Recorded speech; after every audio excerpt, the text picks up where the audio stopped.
Well, hello everyone and welcome back to SFCL. My name's Glimpse, joining alongside me is Mr. Galu Malu, or Ben, and tonight we're bringing you all the winners and promotional matches here for SFCL. All the teams that you'll see playing tonight are 2-0 currently on the season, looking to lock in their slot for playoffs. Of course, as you see, that's how we'll make our way on through. If you win 3, you're in playoffs. If you lose 3, you're out for SFCL. Tomorrow we'll be highlighting some of those teams that will unfortunately end their run, but at least on a better note tonight, some teams will end off happy, and some might just be a little bit more determined and destined to try to lock in their playoff spot later in the week. Yeah, I think you can just come through here, get your last game in, you get a bit of time before you have to worry about anything else, and more time to watch the rest of the competition as well, right? And I think the two teams we're looking at today, like you mentioned, undefeated so far, coming into the first best of 3, they're at least going to be doubling the amount of games that they've played so far in the Swiss stage, which is at the very least quite amusing.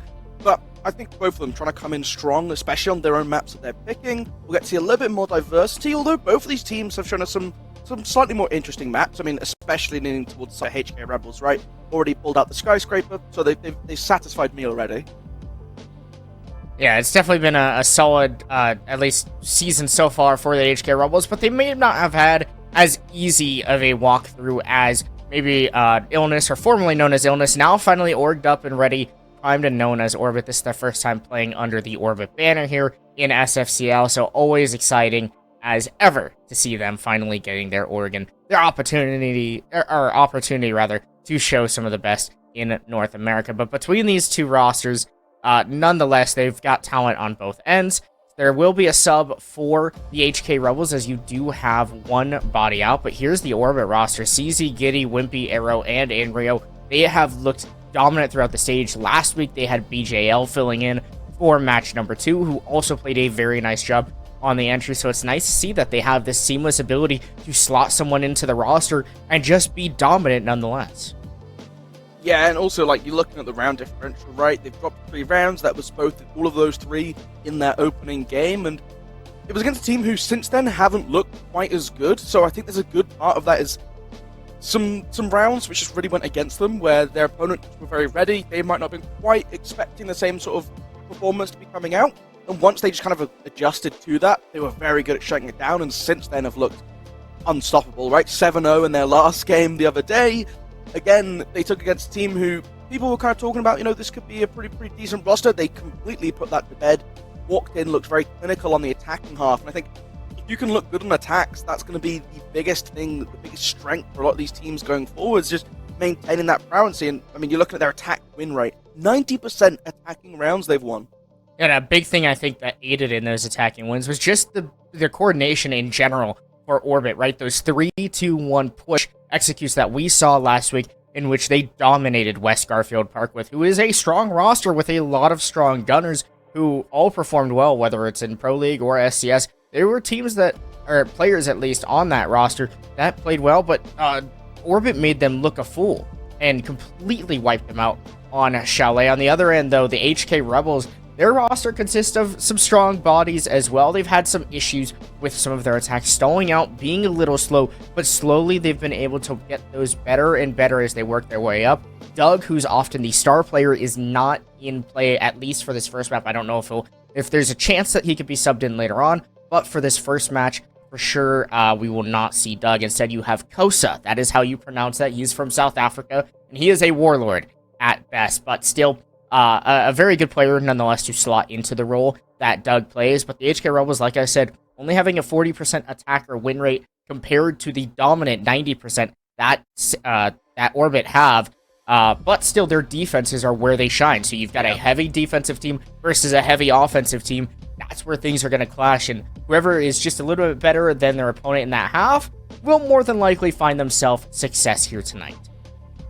Yeah, it is worrying, right? Just going off of statistics purely, if they can't have that strong defensive half that they'd be hoping for, then their attacks might start to feel a little bit more under pressure. The defensive side from Orbit has also looked very good when they've needed to play it. Didn't really have too much to do on Chalet because they closed that game out rather quickly.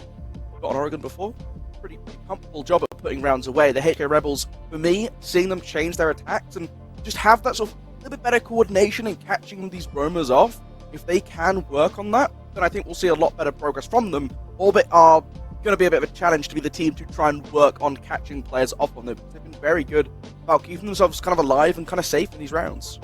Yeah, and what I'm curious to see is how the HK Rebels come into this game trying to stop the information and the drone work that comes from Orbit, because they are so good at getting so much information around the map. I mean, I remember I was casting them last week, and my god, they had drones all over the map. It seemed Wimpy was doing a great job of facilitating a lot of that information, along with Arrow, who are players that just open things up for bodies like Giddy, like BJL, who filled in. Even Inrio was getting in on some of the action. But as we go ahead and hop into the map bans, find out exactly where we are going, HK Rebels obviously watching West Garfield Park being a very good team, getting 7-0'd, clearly not wanting to go to Chalet. But on the other end, you also have Theme Park and Bank being banned out here by Orbit. So some of those bigger and a little bit more difficult maps to try to roam clear also not going to be in effect.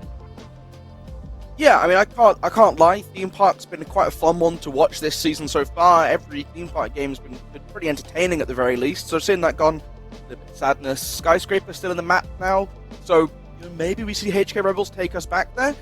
It will be an option, because the teams are currently, trying to figure out with the best of threes now. You get those two bans, you pick a map each, you get a little bit more freedom in bringing out some of the quirkier options. It is going to be the Skyscraper that we're going to. Orbit choosing to start on the attack there, which is quite interesting to me, at least, with how, that map's going to perceive. Then we're going to have Clubhouse, flip side. So, quite a quirky map, back to quite a standard one afterwards, Glimpse. Well, here's the thing, right?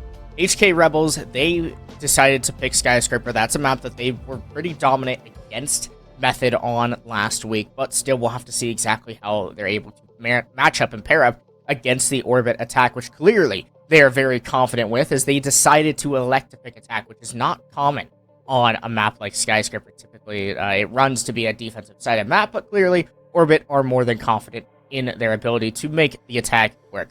The Clubhouse pick as well here for Orbit. It's a map that the HK Rebels haven't seen all season, and Orbit banning out Oregon is the only other map that they've played so far this season. But there are two maps in the pool that have been played by the HK Rebels. That is Skyscraper, that is Villa. They've shown proficiency on both, but I would say that the edge goes to Orbit in this match, simply due to the fact that the HK Rebels, I didn't love how they looked on Villa. We have no idea what Clubhouse might look like, and even on Skyscraper, there were moments and spots where I wasn't entirely confident in the HK Rebels on the defensive end.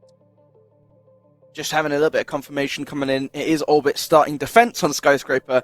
That makes a lot more sense. Right? I was a little bit interested by that, because whether that's something that Orbit just feel particularly comfortable on, Skyscraper as a map, very comfortable for a lot of these teams on the defensive end of things, and you're coming into that as the first map of the series, your opponent's map pick. Getting to start on that defense will help them sort of warm their way into the series. And again, for the HK Rebels, the last time they played it, it was against Method, and look, no shade, but I was never fully convinced in the way that they were playing these defenses. They were giving quite a bit of space over to the HK Rebels, and I don't see that being the case with Orbit. They're a team that are much more willing, especially on something like Skyscraper, where you have space to walk forwards to extend your defenses across the whole of this top floor. I'm expecting to see that happen. I'm expecting them to be challenged for a lot of this space. How they cope with that is something we haven't really seen them have to do yet.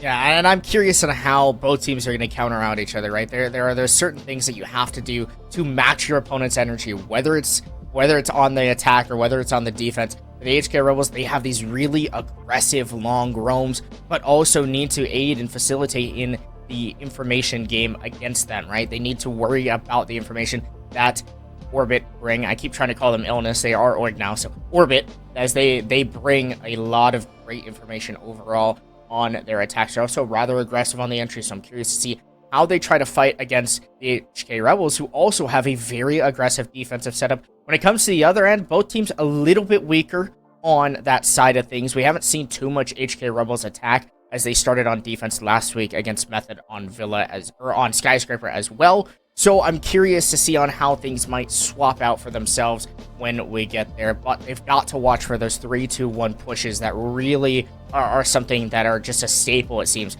of Orbit, because they thrive in that 5v5 chaos, especially on Chalet against West Garfield Park on the top floor, notably. Yeah, and I think, like, even talking about it, right, defensive statistics, they were still in the 70% defensive win rate. You're looking at such a small number of rounds that they've actually played as well. Like, only 15 rounds, or not 15 rounds, 18 rounds played with a 7-3 and a 7-0. So it's just like, you can tell what you want about their defenses. They played 1 on Chalet and they played like 4 on the other side. So the stats are always going to be a little bit skewed there because of the number that they've played. And as we see this series, they'll probably double their defensive rounds. It wouldn't surprise me to see, right? If this goes all the way, if we see all 3 maps coming out and they're all barn burners. But, I don't know, it will be interesting to see. I have to say, I kind of lean to agree with you. I think Orbit are the team coming into this that I'm looking at to be the favourite of it. I just think they've looked cleaner in the wins that they've had. Their losses, well, they haven't had a loss. But like the wins that they've had have looked cleaner and tidier, whereas HK Rebels have sometimes struggled to find that finishing line and get over it.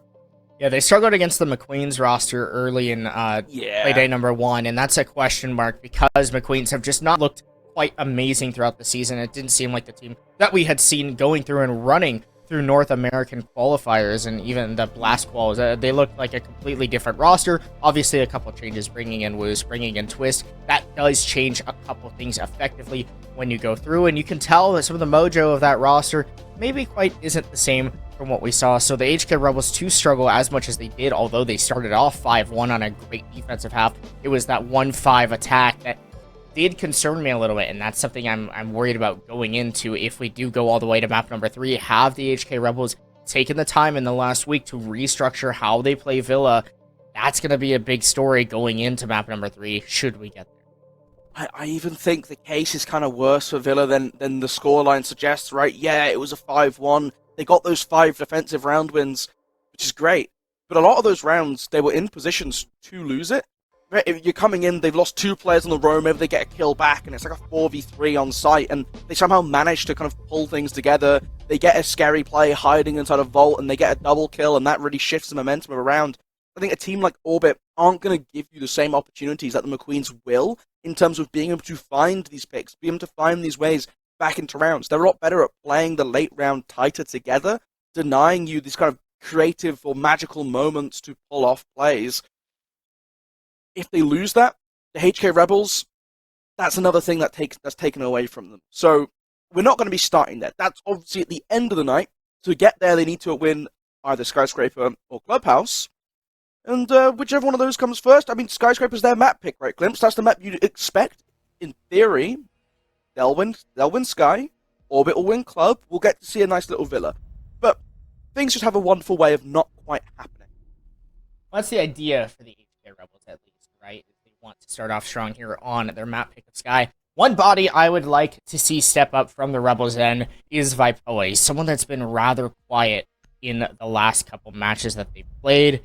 This week, hopefully, he's able to kind of nudge himself out of that slump because he's such a pivotal player, especially playing some of that fragging power and fragging role. You'd like to see Vipoa really wake up if they want a chance against Orbit. On the Orbit end, I have Giddy as one of those players to watch. A really amazing game overall last week against West Garfield Park. If he's able to stay hot, stay primed on that entry role, then I expect Orbit to cleanly take care of the HK Rebels.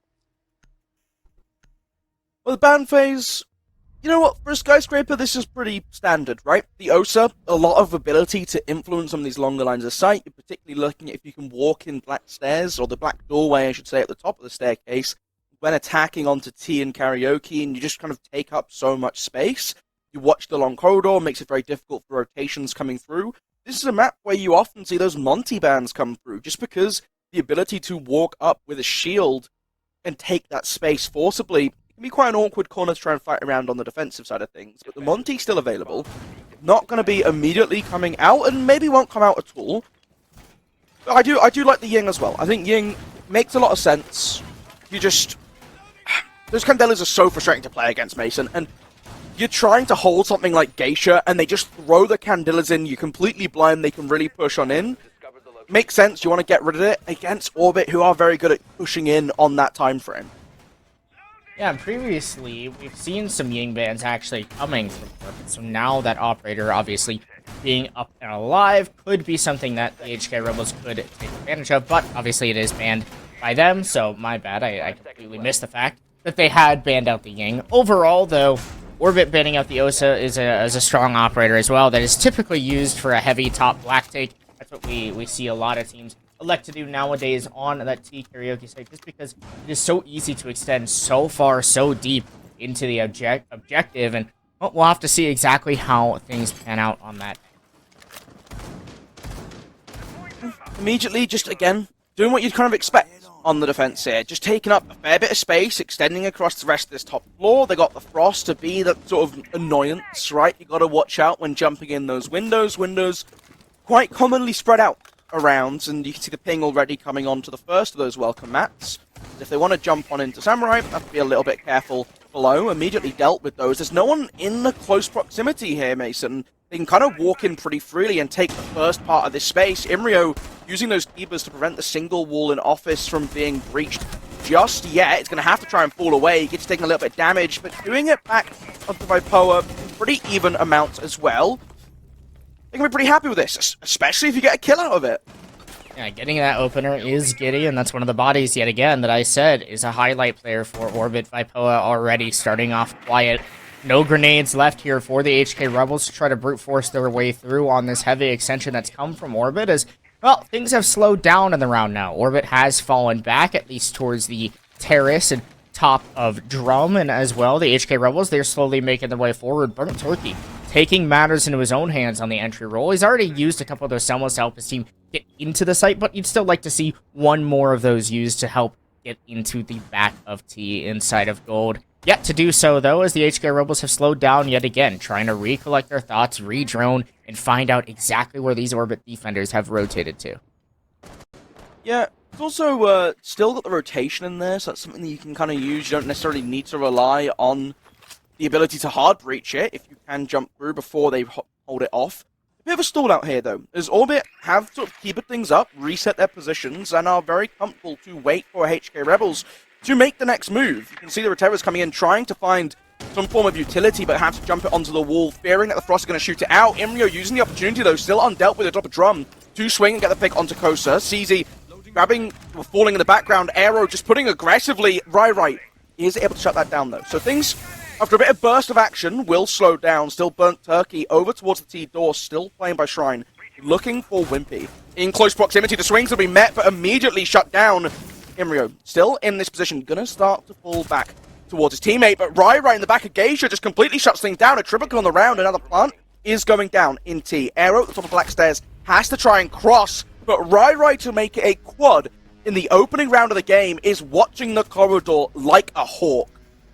Very nice play from Rai there. One of those players on the HK Rebels that sometimes is able to just continue to pile up those kills. Seemingly the opponent of Orbit just not able to do anything about him. A very nice attacking round from the Rebels overall. Although things started off slowly, they were able to just get the control and do what they wanted with their opponents in the end. Rai reading beautifully into all of the positions of the remaining Orbit defense. And overall, a strong round and really off the back of one of the supportive players here for the HK Rebels. Yeah, and I mean, I think also just having that sort of rotation that they made in the middle of that, right? You have a lot of pressure coming in from Garden, from Office. You take a second to take that time out. You see Jetcon, Rai both moving over to sort of get on the black, to get on Geisha, coming from the sides, add that extra angle where you have to sort of think for a minute how you're going to deal with this as the defensive team. And you could see they kind of couldn't. Rai just comes in very cleanly, and now moving things over. Right, Orbit, they lost the first round, they'll jump to the other side of this top floor, but still have this sort of extension to their play. Again, looking to buy this time. That, to be fair to them, they did a pretty good job of doing. It was just the sides that kind of collapsed. Yeah, it's exactly that case. It really came down to Rai just on the karaoke window, completely dismantling the Orbit defenses. It's one of those positions that sometimes if it goes overlooked, you can find a couple of nice freebies, especially with all the holes that are commonly made between the sides. But nonetheless, over on to better things here. The Office site will be the hold here for the HK Rebels, but a nice use of the Kiva barrier to block Kosa from being able to actually explode the bottom of that reception wall so that the HK Rebels can begin their attack inside of offices. They'd like to early, or at least start off with some of that early control and a nice cutoff. Attackers have located a bomb.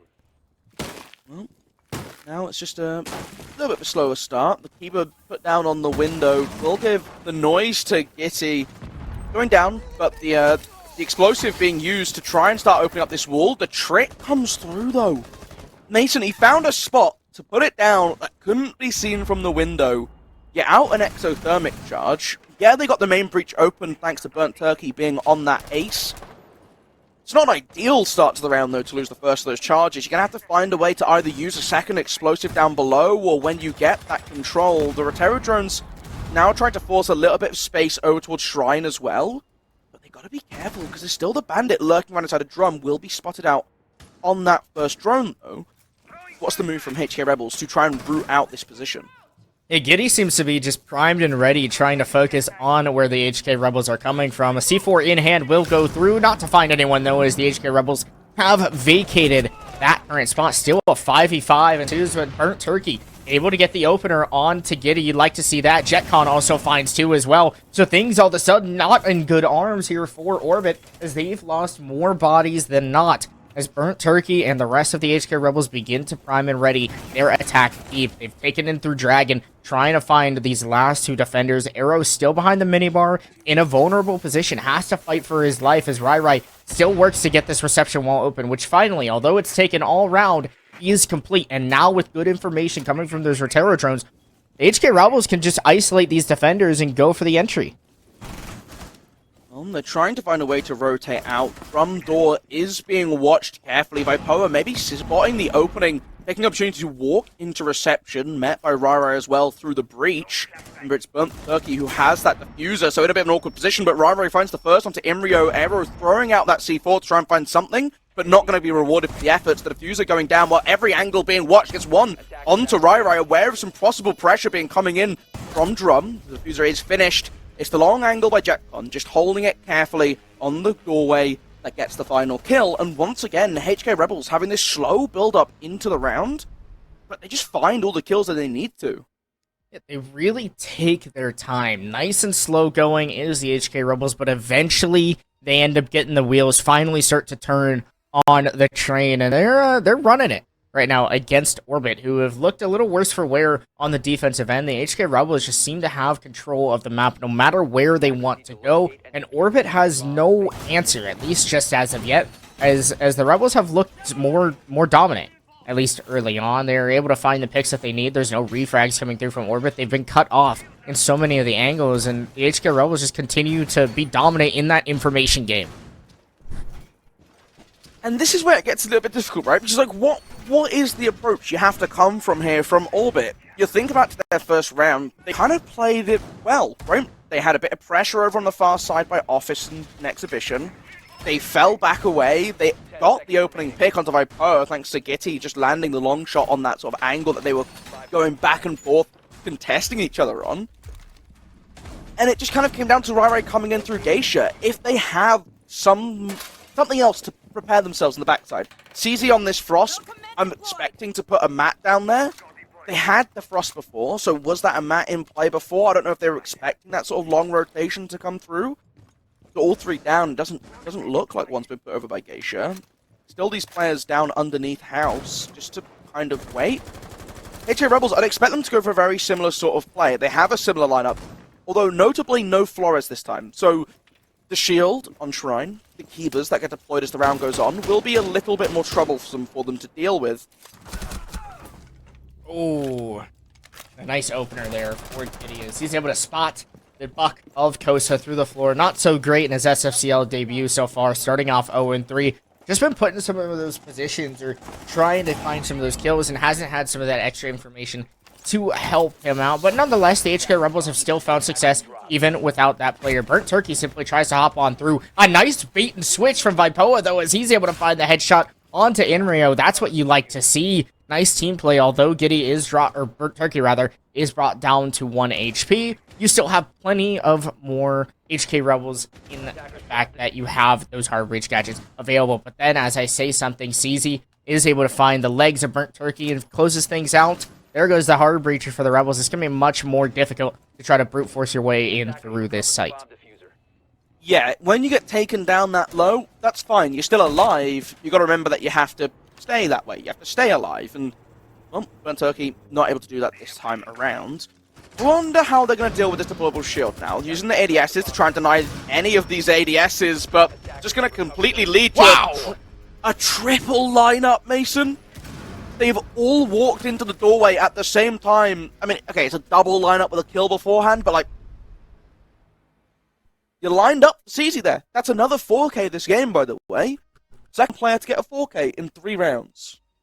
Yeah, interesting for how that works out. For CZ to simply just stand there and no one from the HK Rebels wants to contest.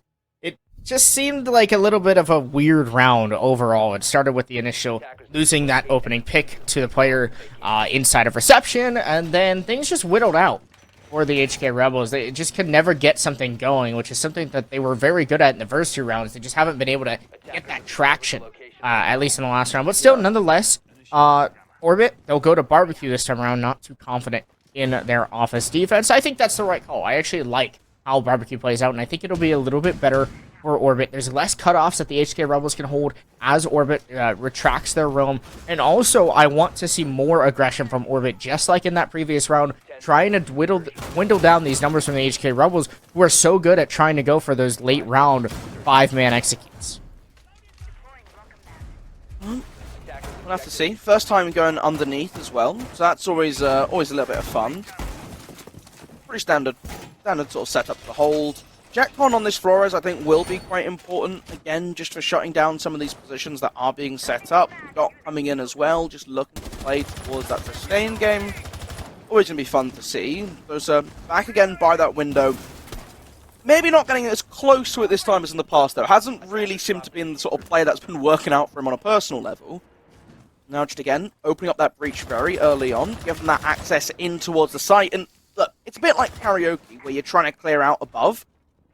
But there's still this active play to extend as kind of much as they want to. They're not going all the way across, which means that you can just walk in with a breaching charge. No hard breach required this time, and the first line of defense is going to be more around drum rather than inside a lounge.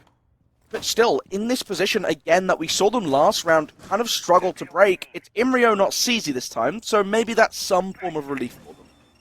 Yeah, but we'll be able to use that Kiva barrier, at least, and has more of them in pocket, and we'll repatch just after the Flores will blow up the first initial barrier put up by Inrio. But that's going to delay a lot of time here from the Rebels unless they're able to do something about Inrio, and it could be this push through Shrine and up to the top of the mezzanine, as that seems to be in effect here for the HK Rebels. You also have Wimpy with support from below with the shotgun, so if anyone tries to walk through that drum door, could spell disaster for themselves. It's low with the C4 below, but it's Kosa to kick off things with the opener onto season. Again, just watching under this doorway could be a really nice way to net yourself a cheeky kill if the HK Rebels walk on into it, but pressure down below with the castle barricade being opened is going to divert some attention away. The Nitrocell out onto the balcony, but there's no one in a receiving position. Pressure directly being applied onto site now by the Rebels, with players around the kitchen window, around stock, looking to get a little bit aggressive with the shotgun here. And I think this is an interesting play, but now just has to choose between these two battles, with the Inja coming through onto air upstairs, as well as CZ falling. These are in a difficult position, as Wimpy the flashbangs coming through make this impossible. Vipoa collects that kill. Effective 1 versus 5 now at this point, does come back up, but immediately shut down again. So Inrio left alone in a 1 versus 5, Mason. The plant's going down, the angles are being watched, Burnt Turkey will grab the final kill. They found themselves a flawless round.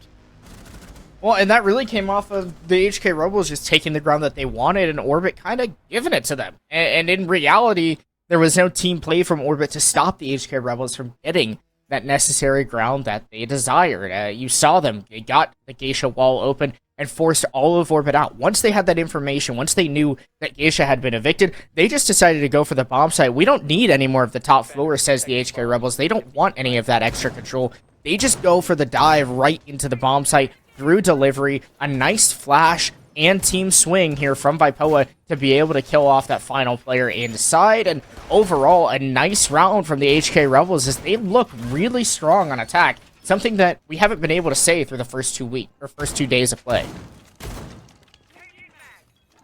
Now, sitting 3-1 up as well on Skyscraper. Pretty comfy position for them. If they can, I mean, even if you end this half at 3-3, they come in with a strong defensive half, you're kind of okay with that. If they can push for a 4th round in this, I think you're absolutely chuffed to be walking to that half-time. But how does the setup change? Again, Orbit, we need to be looking at them, right? Something isn't quite lining up, and it's what's giving HK Rebels these opportunities. I was under the impression, right, coming in, Orbit wouldn't be willing to give these spaces up. You've seen already that HK Rebels are willing to play Skyscraper. You don't shake into it if it's not something that you're willing to play yourself, unless you really, really hate another 2 of those maps in the pool, which they're not banning anything out immediately scary. So, I don't know, pretty interesting stuff so far from them. The spread, again, coming in from HK Rebels, each member knows what it's their responsibility to do. The breach getting opened up immediately. No bandit this time to deny it, so why not take that space very early on? Wimpy does find the pick onto Kosa, though, so you lose your sledge, you lose a set of nades pretty early on. That pressure from Shrine Window no longer able to be applied unless someone else takes that position, but you've got 4 members left now. Bit of a tricky situation to find yourselves in, and again, losing that opening pick. I'd like to just see that aggression continue to rile up here for Orbit as they're looking to do so, it appears, as they're holding onto the ground just a little bit stronger, but their backs are turned currently to the position of Drum, and that could be extremely dangerous and deadly. If Vipoa finds his way on through, it could be a nasty backstab that the Rebels could find. Also, JetCon utilizing the hatch. You almost never see that. Anyone using that drone hole up there to try to get rid of the shield. But an interesting play, and that really shows the deep map knowledge that the Rebels have on Skyscraper. Just need to commit to exploding it a little bit sooner and praying you get it. If it gets shot out, you lose it away. The drone hole trick probably isn't going to catch them off guard again, right? They'll be looking for that to happen. The breach opening up, an arrow getting very tight on the corner here, Mason. Akiba being deployed to give a little bit of cover. Again, you're expecting them to be playing behind this desk, and with Akiba to kind of support them, the prone angle comes off of it and looks away as the swing is made by Rai. So you lose the position. Now exposed from the side as well. The breach walked up to Vipoa, dying. A hefty chunk of damage up onto Burt Turkey as well, but Rai still from this single wall finding yet another pick. Ace looking to try and probe deeper down sight on these longer angles that have been set up, Mason. But so far, no clear way to move in with that diffuser. The supportive play here from the HK Rebels just looks so damn good. I mean, Rai continues to rack up bodies. JetCon now getting in on the action as Turkey hops on into the bomb site. Rai with impeccable coverage takes down CZ. Giddy is going to have to complete a 1 versus 3 if he wants the round. It doesn't look like it's going to happen, as again brought down all the way to just 1 HP. He has no idea where the Rebels attackers are sitting, as now they've positioned very nicely for the post plant. They'll take the round. It's the most rounds that the Orbit team has lost this entire season, and it's only on map number 1. Hey, I said we get to see them play more defensive rounds, right? I didn't think it would be losing defensive rounds necessarily, but you know what? I'm not here to complain. HK Rebels have been doing a fantastic job of just making the best use out of Skyscraper and what it has to provide. Using good amounts of hard breach, they're not selling themselves short. They're not, being too cautious with it. They're very willing to invest in getting these walls open up and using them to good effect. You can see at the end there, JetCon has that breach open, has it as an option to push into reception if they want to. You see Rai using the fact that they've now opened up the single lounge wall to be able to apply the pressure there, gets himself a double kill from that position. And then you have the Ace to actually be the player to get that breach, to start to apply the pressure inwards and give themselves the option to walk in for that plant. Really good use of the lineups that HK Rebels are bringing for themselves and using every tool as efficiently as they possibly can.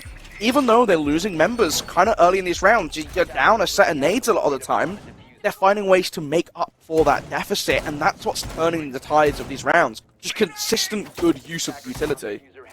And the Rebels were a team I wasn't convinced going into this match, truthfully, Ben, was a team that I thought was going to be able to be dominant or be able to really fight back against Orbit, who has looked like, honestly, the best team so far here in SFCL, but they're making a case. They're making a case and a statement at that. It appears as though the top black take is in play here. You've got Rai on the Monty, the player who's been shooting the best so far for the Rebels, now electing to take the shield. A nice early entry here for the Rebels is Well, Orbit have extended all of their resources. Their entire extension falls over the office side, but it's complete dead silence over there. And now instead, it's going to be complete focus, trying to force their way into Karaoke. Vipoa with a quick entry up the black stairs. The Rebels might be able to just walk into sight because the Orbit have still yet to recall the troops. There's only one player over by Geisha. The rest of the squad all on the far side using the hard breach charge to give them that access into karaoke. So standard things coming out so far. Diffuser in the pocket of Kosa. The smoke not landing in a position to actually be able to deny space to this Monty. And Burnt Turkey just on the rappel grabs himself a kill. I'm not exactly quite sure why this is being allowed to happen from Orbit, why people aren't coming back to try and retake space. They're expecting a flank to come down behind now. The drone being popped out, but Aero taking damage from Black Stairs as a player just outside of Restaurant as well, coming through to secure another kill. Yes, they do get one back onto Burnt Turkey, but now with the Diffuser moving on to this Monty, Ryrai's looking to move on into sight. Vipoa just finishes off that Mozzie.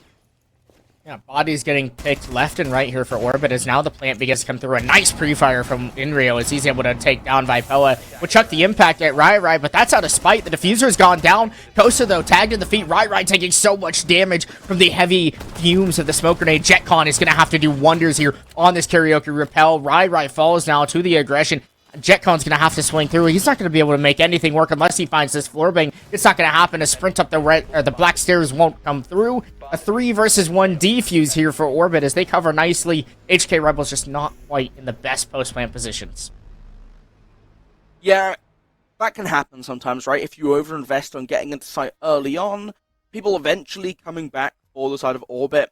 I have to say I was a little bit concerned with how long it kind of took. When you see the Monty pressuring you on the door, when you see two players or one player on the staircase, another on the rappel of Karaoke, you can see they're not going to be clearing out the rest of the map. You've got to be a little bit careful that you don't leave it open for someone just to walk through in behind you. I get that. But you want to be getting back. You want to be getting the numbers to support the squad. So, yeah, good job to get back in time. 4 attacking round wins for the Rebels, though.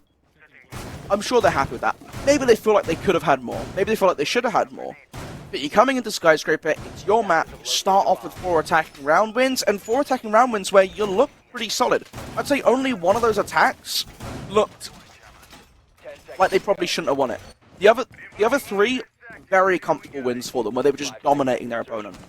Yeah, I truthfully enjoyed watching those attacks from HK Rebels just because they were clean. They had the information. They worked well together overall as a team. I mean, they knew when the flank was coming. They knew when someone was trying to go for a push, right? They had the pre-fires. They did everything they needed to get the control that they wanted. The droning and information game has been wonderful to watch. And overall, I love that the way that the HK Rebels are playing. Although Kosa did have some very early deaths, they were still able to work around that. And with the sub in the roster, yes, it does make things a little bit tricky. And that is certainly the case here for the Rebels. Thatcher can play, I believe, for the first time here on Skyscraper, as Inrio will use those EMPs nicely to make it easy to open up those reception walls into the VIP and top house location, where Kosa is waiting nice and warm with open arms, although they're deadly arms at that, as I'm sure Orbit would not like to encounter Mr. Kosa in that position. I'm liking the lineup as well. I feel like the only slight for me from the Rebels is no Azami. Again, I just think Azami's broken. Just doesn't seem fair, especially if your opponents aren't going to be bringing that Flores. Like, it kind of forces either a Flores or an active sort of decision to find a way to deal with it. I don't know, it's just an inconvenience, it's annoying to deal with. I'd be playing it personally. Kosa gets another kill, doubles their kill count this game with that C4. Takes down CZ, and again, you lose a set of nades early on. CZ been doing kind of bits for the squad as well, right? Given 4 of those kills came in the same round, but that was a round you won pretty comfortably because of him standing up in it. So, one less threat to deal with. And that's the oldest trick in the book, right? Just listening nice and deep across the map, waiting for the player to hop into the exhibit window. It's an easy C4 to go pre-place, and it's real easy that Orbit could have cleared it, but the information just seems a little lacking. I mean, there's only 2 drones left on the map, and it's going to be in the pockets of Giddy, who is currently down below and going for this roam hunt. There's no one to help him on information. The rest of the Orbit team just simply has to walk through blind as ever with no information. They're going to have to play perfect refrags, and they're able to do so, at least finding those picks. But now Giddy falls, and there goes any of the droning or information that you wanted for the rest of the rounds. The HK Rebels can simply sit in corners, sit in their favorite spots, and wait for Orbit to come to them, because Orbit have no information or any idea of where the remaining Rebels defenders are going to be. Yeah, and they haven't dealt with the player on Shrine either, so these Selmas just going to be shot on out. You walk through a doorway into the shotgun, feed Vipoa the double kill. I mean, this was not an attacking round that Orbit have any chance of winning, if we're being brutally honest here, Mason, right? If we're being brutally honest, how, with a minute 20 left, have you lost 8 drones? And you found, like, nothing for it. You have control, like, you don't even have Shrine cleared. You've lost 8 drones here, Mason.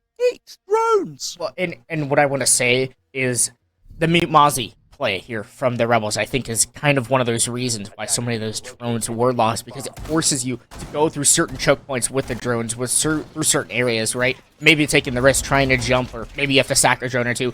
And Orbit have been so good this entire season. I praise them for the way that they play the game with their drones, with the information they have. The Rebels notice that. They take into account. They watched Orbit play against West Garfield Park last week. They saw how much information was being brought. They saw how much West Garfield Park struggled to shut down that information game. The Rebels even banned Solus on their own, which is typically the ban that Orbit go for because they're so good with their information. But the Rebels take Mute and Mozzie, they throw it back a couple years in the meta, but it works so well against a team like Orbit, which thrives off of information, but when they lack it, they look rough, especially at showing right now. Yeah, and you're just in a position, right, where you haven't cleared out Shrine, you've got space to push in through Drum, you're just gonna get funneled, and that's ultimately what ends up happening, right? They can't walk up, they can't contest Burnt Turkey at the top there. Becomes a little bit cumbersome to try and walk on through. Vipoa on this Mozzie, though, again downstairs. You're looking at the Pest already slowing things down. Gitty can't move in, can't try to get that space below, because again, you want to have a little bit of safety. Finally finds a way to get it through the drone hole. A couple of tracers coming through the wall to try and just scare Vipoa off. He's actually watching for the cross on the window. Yeah, and the drone gets shot out immediately, and like, look at Vipoa, right? Being able to whittle down these drones, that's all you can ask for from your roamer down below, and now is able to get out. Although Orbit have taken that lower control, can begin to work on the primary wall. JetCon has Cade in play, which means more than likely some of those impossible Cades, as we call them, will be utilized. Kosa, though, falls early, trying to make a lurk work against Orbit, but it's not going to happen. The information is there, as there's still plenty of drones in the pockets of the supports, as it seems as though Arrow or Inrio may have been one of those bodies to spot out that. Vipoa is still on house stairs, bit of a linchpin for them here. You don't want to lose this space, you still want to have the ability to contest down below. Shoots out a Gemini. And we'll give this position away here. Is the main breach now being opened on up? Nades coming from below to try and catch out any players standing in common positions, but there's no one there this time around. The first nade invested. They still have one more in the pocket. It's easy. Gitty having thrown both of his already. But they're finding another pick, and it's Rai just standing up in lounge, being shot down, able to move in and take this space. Vipoa comes downstairs, gets the pick onto Gitty. You now alleviate a lot of that pressure, but with the breach opened up, keep it off to try and slow things down. You do have to be a little bit wary. It looks like the remaining Orbit players are all tending to lean to the main breach. CZ down below finds the Mozzie. Yeah, Orbit just have the bodies that they need to be able to make this push work. And very nice grenade from below. Takes care of JetCon. It'll be a 1 versus 4. That Burnt Turkey will have to clutch out with. You know, we've seen it before. We've actually seen Turkey be able to land the shots. It's not going to happen this time around, though, as CZ closes things out from the top of the house stairs. A nice flood here from Orbit as they're able to get things back on track and in pace here for their first attacking round win. A lot of that just came down to kind of good positioning around the rooms as well. And I think, again, we're seeing an example of you open up some of these breaches, you stand around sight, you go down below and use these nades to kind of scare people off. You're going to force them out into angles where they're going to get shot. Again, Orbit, after an attack that I wasn't a big fan of, coming back and showing something pretty solid, to be fair. And now that's going to force the Rebels just to, well, not force them, but they're not going to want to stay. They're going to go down to Kitchen instead. The last Kitchen attack, it was pretty nice. A flawless round that came in for the Rebels. And again, it was just putting that pressure on the top floor, but they didn't clear it out fully. I'm interested to see how this changes now with the side of Rebels now coming to defend it. The cap cans coming in as well is something that you've always got to be a little bit wary of, and with how good a job they've been doing at denying information so far, Mason, it's definitely something that could catch players off, especially ones nearer to the site later on in that round. This time around, though, the HK Rebels, no Mute, no Mozzie in sight. Instead, they elect to go for this heavy attack on the defense, it seems, almost.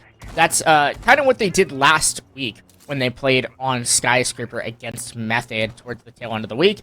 You saw them running this aggressive lineup here for Barbecue. It found out to actually be successful. I like Wimpy taking the Brava in, trying to find those cap can traps. I think that's the key here for Wimpy playing the Brava, is just trying to elicit more of that information that Orbit thrive off of and desperately need, but also trying to catch the Rebels out with some of their own utility and own gadgetry. Losing one of those Clutch drones early, though, is certainly something that's not going to help out.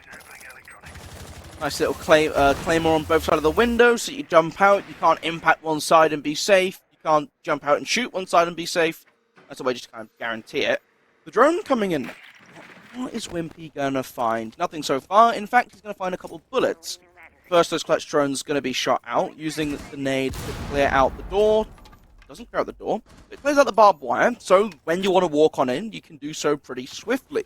That pressure being applied on Black will divert the attention of Burnt Turkey, who, in their last matchup here was dominant, was beastly on the defensive side of things.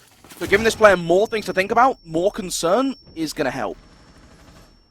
And Burnt Turkey isn't one of those players that you expect to always be stepping up for the Rebels, but hey, if he's going to play well and shoot well, then hey, why the hell not? You can't complain too much. Vipoa able to get the opener, but quickly CZ and the rest of the Rebels, or Orbit rather, are able to find Apic. Kosa at the top of the Black Stairs will find one, but again, the refrag is there from Orbit with some nice team play overall to get that control, finally forcing their way in through the top floor. But look, they've taken a lot of damage and had to have burned through a hell of a lot of utility to be able to get it. Now we get a little bit of the slow part of the round. They've cleared out the top floor, they're not fully sure, so they're still looking around, just making sure there's no one hiding in any corners or crevices. Makes a lot of sense. Then we'll start to see the vertical being applied.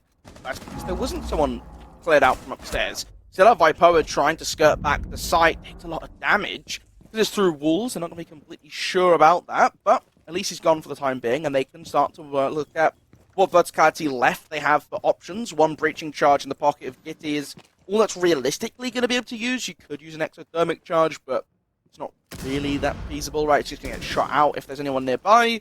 Instead, looking to now walk down Black Stairs, Mason, and with 25 seconds, they still need to find a way into sight. That's not the way to do it. Vipoa finds Wimpy on the back side of things, and with Gitty still holding upstairs above, looking for the angle on any players inside of the site. They're giving the pings, they're going for this breach, but there's a prone player just on the other side of this wall. The flashbangs are going to try and get the cover, but the swing from Rai is good as it comes down. Yes, he's dropped in through the hatch, but it's not enough, as Rai will find one, turn around and grab the second and clean things up. You cannot let Rai run Free Willy on you with the SMG or with the T5 on Oryx. He's not someone that you typically see on one of those hot-headed guns, but hey, well, why not? When the HK Rebels are shooting, Rai especially, they look fire and hot. It's the first match point that Orbit have been on this season so far in which they weren't the team on match point. That is a huge concern to look at. Although this is the HK Rebels map pick, you expect them to win things out. It looks a little bit more one-sided than we might quite expect, as the HK Rebels are primed and ready here on Skyscraper, looking like a strong team. I believe they also won the Game Rogue tournament, so I think that's some extra fire under their belt, trying to stay hot and stay nice and likely here in SFCL, as they're looking to lock their way in to playoffs for Solar Flare. I mean, it's always a nice thing to do, right? Getting playoffs earlier. Again, I said it a lot of times. I said it yesterday a lot, but one less best of 3 you have to play. It's always pretty nice. Less One or scared. two less. One or two less could be. Yeah, or two less. Or two less. And then if you go to that 2, then you might just be out after it. So that's always a bit of an extra stress. I was wondering this. Do you reckon we'll see any of the 0-3 miracle runs this season, Clint? Or I guess it would be an 0-2 to 3-2 miracle run. It is possible. I think if we do see that, I think Team Mystic is one of those teams that have that option in play for themselves. I don't love what I see from teams like McQueen's, from a team like Right Hand Red, but Mystic is one of those teams that find themselves in that 0-2 position as a team that I wouldn't expect to be 0-2, but they've also had some pretty tough draws early on with their matches, so they are definitely one of those dangerous and deadly teams that could find some success. Outlast as well is solid. I just don't think that they quite have that tipping point that Mystic might have if they have a good run. And now back to your originally scheduled Orbit versus HK Rebels. After a little bit of a side note, still looking to get this pressure on the Geisha window. Again, attacking onto Karaoke. You're a minute in. You haven't got this control over Samurai, over Exhibition just yet. I think is a little concerning. They do have the first opening pick onto Burnt Turkey, though, so that does help them. And the roam from Rebels has fallen off a little bit, right? With the breach being exposed, they've fallen back towards the site. I guess that pressure around it helps as well. Gitty getting a second pick onto JetCon now is going to free up a lot of this space. Rai, the only real member looking towards this side of the map on Drum. You've got Kosa as well, over at the top of Shrine, still playing on this shield. I am concerned that there's an opportunity here for Orbit just to run in either from the top of Black or even from Geisha. This could be their time for Kosa to heat up, as you see an aggressive swing here from Top Dragon. He finds two. It's actually Rai with the team swing who finds Inrio, but Kosa is able to find Wimpy, and things even out here for HK Rebels. That's very good for them, but if you're Orbit, it's not what you want to see at all. A couple of grenades, still some utility in the pockets of Orbit. You'd like to see them get that out, try to get some more traction, some more ground, as you see CZ being able to do so, remove that top shrine shield, and now begins to work their way forward. Nonetheless, though, the HK Rebels primed and ready with some solid defensive positions, as Orbit are still just not quite aware of where these defenders are sitting. Giddy's going to try to work up the wave stairs, rather, but it's not going to happen. Not able to find Rai, who's on for their 13th kill of this match. It's almost over, it seems, for Orbit, as Kosa able to pick up CZ, and now Arrow has to clutch out. Still a lack of information strives from the HK Rebels, and well, they take the map. Orbit just not able to get that information going, and HK Rebels look good, taking the Orbit's first map loss of the season. And honestly, I think it's off the back of that really strong opening attacking half, right? They had good play. They just were moving through the map very well, working together as a team to clear out this roam very carefully, and it's something that we were a little bit concerned about, right? Orbit have been a team who are very good at jumping on players if they overstep their boundaries, if you walk a little bit too far up. We did see that a couple times. Players on the Rebels getting punished for putting too much aggression in a position where the rest of the team wasn't ready to be there to match it. Right? We saw Kosa getting caught off on Shrine window one round where he's just probing in, looking to try and get a couple shots, loses his head. These sort of things happen, but it didn't hurt them. They were able to sort of find their composure, take a couple seconds to reset, and then start moving through, going, okay, this is the next thing we need to do. Let's clear out Shrine. Okay, let's get the breach open. They're very good about just keeping to what they need to do and doing it well.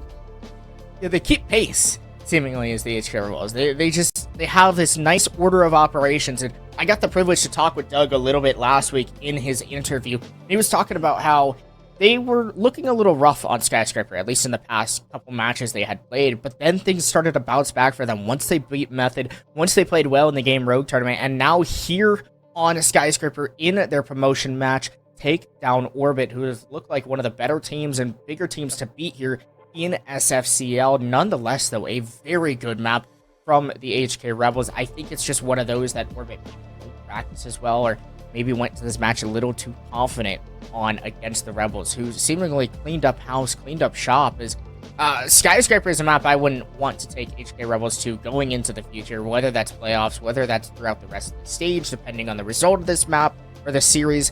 Overall, they just look like they're the kings here. Yeah, and you know what? I love that, right? Being able to play a map that isn't one of your standards, you can go to the Skyscraper, you can play it well, you can have a good go at it. It really gives you that edge in a ban phase. You're looking at best of threes, that's huge, because you only get 2 bans before you have to pick your first map each. That's why we see Skyscraper come through. That's why some teams won't let you have it, right? Because in a best of 1, you ban out 4 maps. 4 maps, and we saw HK Rebels get it once against Meta. Meta thought that they could play it, and they were shown that they couldn't. Today, great little start for them here, and it'll be interesting to see, you know, I mean, the kills coming in quite heavily in favor. Ryan, 13 kills, big performance. Couple members on Orbit not quite able to find their footing in the first map of this series. Yeah, I would say so. I think Giddy is one of those bodies he'd really like to see pop off and wake up a little bit more in this match. He's kind of been lurking a little bit more so than typical, and maybe that's just how they have things written up here for Skyscraper. Wimpy typically plays that lurking role, but being on that second hard bridge kind of makes him have to play with the team a little bit more. So I actually think that Orbit found themselves in the bonus on the entry engagements. They were the ones that typically won out for the most part. The HK Rebels didn't look incredible on entry overall, but nonetheless, they were able to get the picks needed. Burnt Turkey finding a couple of those openers on the attack, which is weird to say for your primary hard breach to find those entries, but hey, if he's going to get the job done, then you might as well let him cook. Overall, the HK Rebels just looked a little bit better in this match, shooting a little harder, and as well, playing against their opponent perfectly by denying that information that Orbit rely on so much. I mean, it's a good way to start the series, right? You come in, map number 1, it's your map pick, you win it. It takes a little bit of pressure off, right? You're moving it to Clubhouse as the next map. That will be a little bit more interesting, right? And I think there's definitely something to be said in a series like this where, look, okay, Skyscraper goes the favor, it goes against Orbit, they don't look great on it. That's okay. They're coming in, it's their opponent's map pick. The question for me now is, can they set themselves up for Clubhouse? It's a map which I always have this wonder in series, right? When you see one team pick one of the more niche maps, another go for one of the more standard ones, there's always that doubt in my mind where I'm thinking like, hey, surely HK Rebels have played Clubhouse before. Everyone's played Clubhouse before. They do good Clubhouse. There's a difference in Clubhouse. There's Clubhouse and Clubhouse.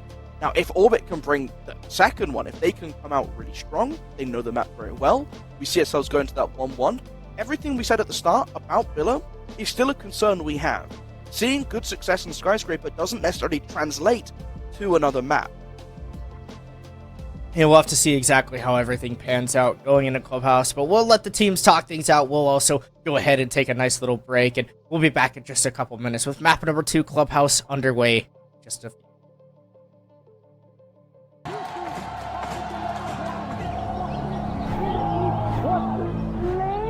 Accordingly, Mustangs are your fall major East champions. Up against Wichita Southeast here in this final best of 3 round.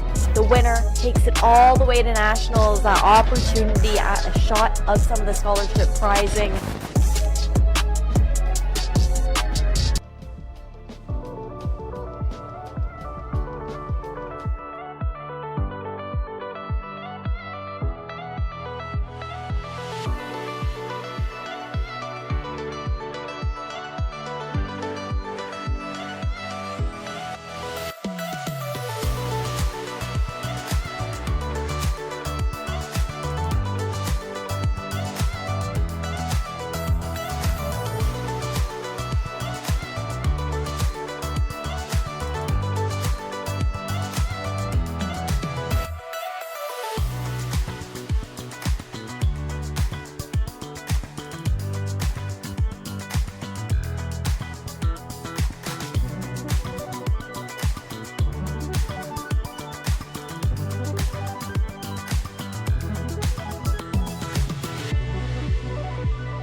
Hello, welcome back to map number DOS, that's 2, of our first best of 3 here in SFCL. It's round number 3. We're on the higher matches. Both of these teams currently 2-0, playing this best of 3 for that immediate promotion, the clean sweep through the run.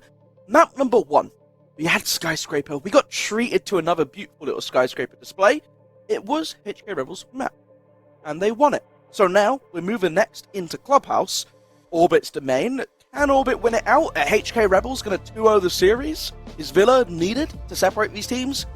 Clemps, walk me through it, mate. What we thinking? Well, clearly, you don't think so. You think that HK Rebels are going to close things out on Club. That's what you said. I'm going to expose you.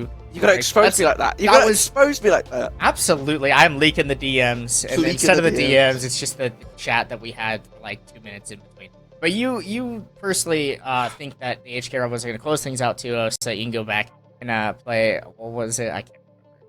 Last of Us, maybe? Last of Us, a banging game. Yeah, I think that's what you're looking forward to. I think we might have a 2-0 on our hands, Clemps. And I'm not saying I want... you know what? If we get to see a Villa game, Villa is up there. Like, Villa, Sky are like my 2 favorite maps in the pool. So if we get to see both of them tonight, I'm gassed. I'm absolutely ecstatic with that performance. But just off the first map, and I know I said just before the break, I was teasing you guys at home. I was saying, you know what, we can't make that Skyscraper map to mean too much. You come into Clubhouse, Orbit's map, we're looking comfortable. I just think the synergy we saw from Skyscraper, the way the team of HK Rebels were just working together to get things done, even if they lost an opening pick, which they did more times than they got it, they would lose the pick, they would find a way to overcome it, they would clear out the next step, they would retake space that they need to do, and do it while getting kills along the way without giving too much up. I think that's going to translate really well to Clubhouse. I think they're going to come in pretty solidly. They're starting out on the attacks. That's the thing that I really like seeing on Skyscraper, and I think Clubhouse is a game where, a map where if you know how you're attacking, you can do a lot of work in the early stages of rounds. I'm looking forward to seeing if HK Rebels can maintain that form. I think that's the biggest difference that I noticed between both teams was the team play in the map of Skyscraper, because the HK Rebels just looked so good together overall, whether it was battling and bruising each other, swinging together, working the picks, didn't matter. HK Rebels just worked together as a team better. They did the job that they needed. You can tell that their attacking strats were nice and developed, right? Everyone had a certain moving spot to go to and to complete the round. Orbit, on the other hand, seemed thrown for a loop, especially when it came to the attacking side, which was a 90% win rate. Certainly not the case anymore, as they were completely wiped out by the Rebels, who, on their defense, played Mute Mozzie, played some of those operators that stop the information game that Orbit is so good at. And that's one of the key factors here as to why you found HK Rebels winning out map number 1, was simply the counterplay to what Orbit is good at. If you stop at what they're good at, then maybe they're not as good of a team as we thought. Bada Ben, first one off the board, Glimpse. You know what? It's kind of a standard, right? We're expecting this sort of thing. You want to play that basement. Cash is by no means the site that it was back in the heyday. So, you know what? You get rid of it. You make the hatches a little bit easier to play. I'm expecting to see some impact tricking come through. Make sure that those breaching charges are not going to have any fun. The Maverick ban, also, you know, kind of classic jazz. I will say I saw a pretty funny the Macy J clip where he was using Tachanka to prevent the Maverick tricking. That was very cool. We can't see that now because Maverick's been banned. We can't know who's been watching the YouTube clips. No, unfortunately not. Maverick Solus off the board, not a big surprise. Bandit ban.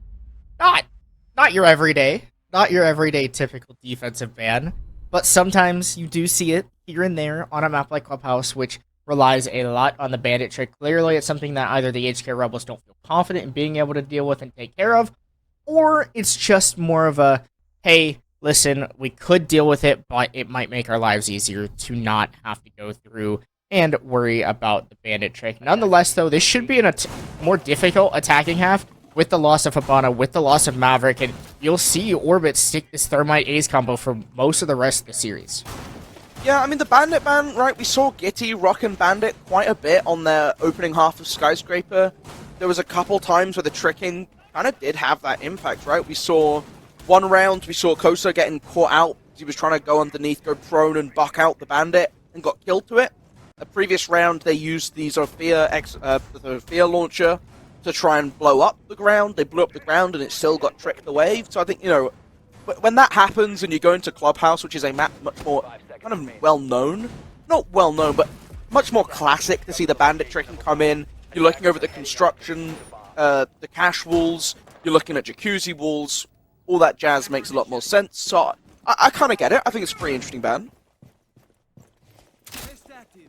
What's certainly unique, as the HK Rebels have elected to go for the SSG style roam, where they hold a lot of the top floor, try to hold a lot of the ground. We'll have to see how Orbit exactly wants to deal with the pressure being established by the Rebels. Also, yet again, bringing the Mute, bringing the Mozzie, continuing to stuff the information game played by Orbit, and that's key to this match. Is they've actually decided to leave the CCTV wall soft, but it aids in a frag here for Kosas. He's able to take out CZ. There goes the Thatcher off the board, and Kosas looking to get more aggressive, finds another body who's just prone on the ground. Are you kidding me? I mean, things falling apart already early on in this clear floor. Pretty juicy stuff. Good start to a defensive half, right? You immediately finding those 2 picks. You also take off one of your hard breaches. Fortunately, this is Clubhouse, so you expect to see a couple hard breaches. They got Getty with the charges. They got the Ace who's ready to rock. But it does make things certainly a little bit more uncomfortable. Trying to just drop the hatch. Burnt Turkey should be a dead man, but instead a bit of a fumble coming through. Made up for by Imrio using the nade to open up the wall or the breach. Get in and get the kill. But you're still in that 2 versus 4 situation, which is a little bit uncomfortable to try and play out. No Cade, so these hatches, I mean, a lot of them being opened up already, are going to be able to be made accessible here, Mason. But I don't really know what you go for from here. The nade doing a hefty chunk of damage onto Kosa is definitely a good start, but you have no more to be able to use to clear out these positions. Reinforcements being deployed late just to shut down these rotations. Could be caught out by a quick drop down Moto, but they heard it. They're ready for it. There's not much that Orbit can truthfully do to try to brute force their way in. You don't have flashes, you don't have smokes, you don't have any of that utility that you might be able to bully your way on through into the bomb site. Instead, Giddy now has actually positioned himself stuck inside of Moto. But no, the entirety of the triple wall is reinforced. Might be able to find the shots through the wall onto JetCon. Just a little bit of chip damage. Nothing major to come out of it, as Orbit are trying to make anything they can work, but still have yet to do so. Vipoa positioned deep in this corner, doing his best to waste as much time of Orbit as possible, as the Rebels continue to just hold strong, hold true. Giddy, though, finds a second, this time able to pick off Kosa. But here's the aggressive swing from Vipoa with the shotgun. He's going to be better in that engagement. Inrio will have to walk through, but getting shot through the feet, doesn't know at all where his opponents are with the lack of information. And HK Rebels take round number 1. I really like that combination of skin and attachment. Looks really nice. I actually know what that's from. It looks really cool with like the flowers and the It's called Kona, I believe. It's a new thing that they did this season or this year with like year 8 coming out. They decided to make a lot of the classic like common skins, the common weapon skins that are on every gun, the universals. Yeah. Instead onto or I guess they're not really a universal. You kind of unlock them gun by gun, but a lot of them have it. But they decided to make them attachment skins, and there's some really cool ones. That is definitely one of my favorites. There's a couple really nice attachment skins. So yay, Ubisoft for doing that. I like that. I want more. Poggers in the chat for Ubisoft. But I mean, the opening round, HK Rebels defense.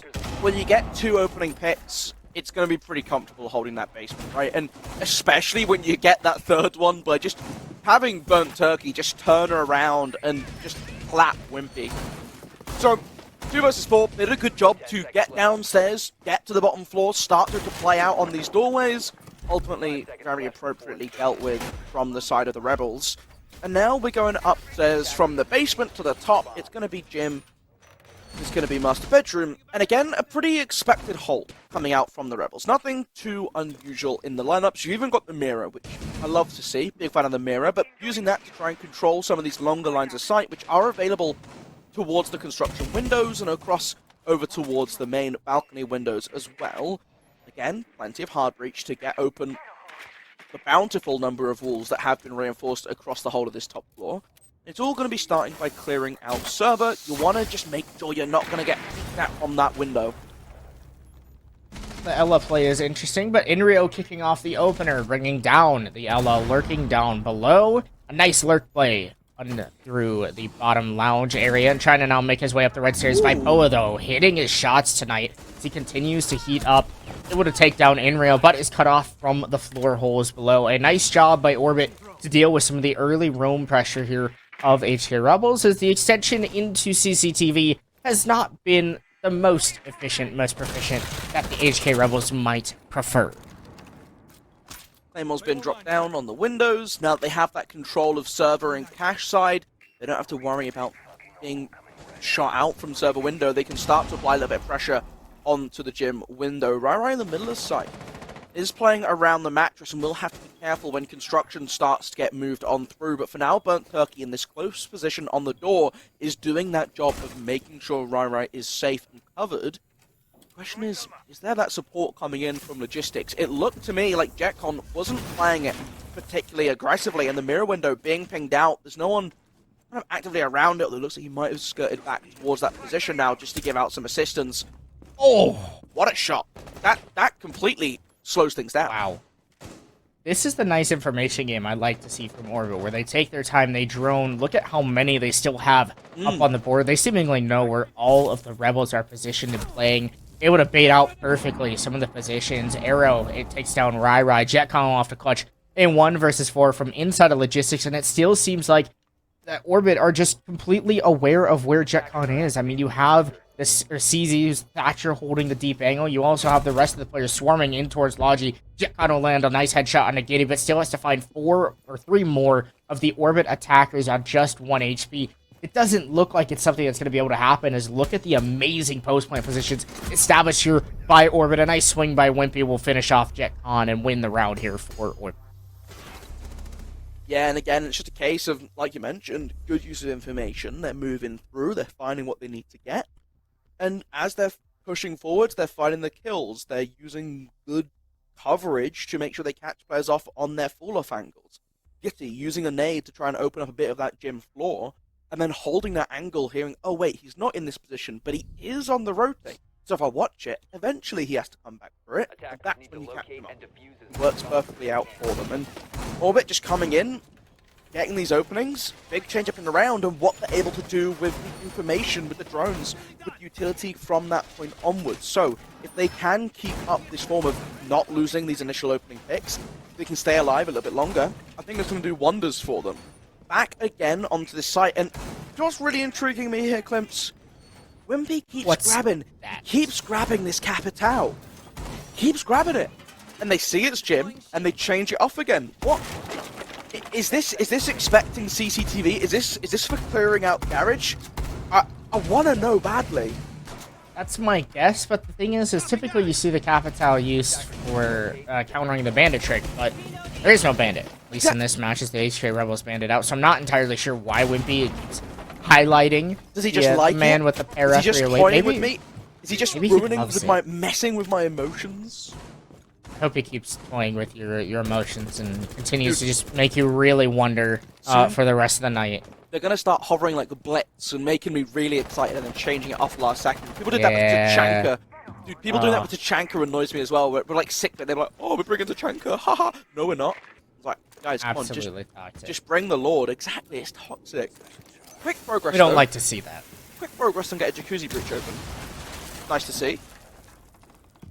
Yeah. Nice, easy job here by Orbit. Very proficient, quick in their work to get this wall open. Is that Selma that's stuck on like one tiny little piece of wire on the wall? It almost. It looks like it's a visual bug. Maybe, I'm not sure, but still, that's hilarious if it is. Like, if Wimpy just hit that right on the head. He's only got one left in pocket. I think that is the actual Selma. So actually just stuck. It's just stuck in the air, floating in levitation for eternal time. It appears as though that'll be the case there. Nonetheless, though, Orbit a little slow here on the attack. They've gotten some of the walls open and are starting to slowly pressure and pinch out the HK Rebels defense. Wimpy on a nice angle from the gym window, eventually able to take down Jetcon, who steps into the line of sight. Very nice job by them, as Orbit have forced the rest of the HK Rebels to walk out of some of their comfortable positions, as Kosa is not brought down to 1 HP, but still gets away with finding a pick and might even be able to dash for the heavens. Yeah, he's got Bipoa here. He's holding onto the position, just watching from the doorway as well. Maybe able to fall back, caught off by Arrow instead, though. The Nitrocell does a hefty chunk of damage onto that sledge.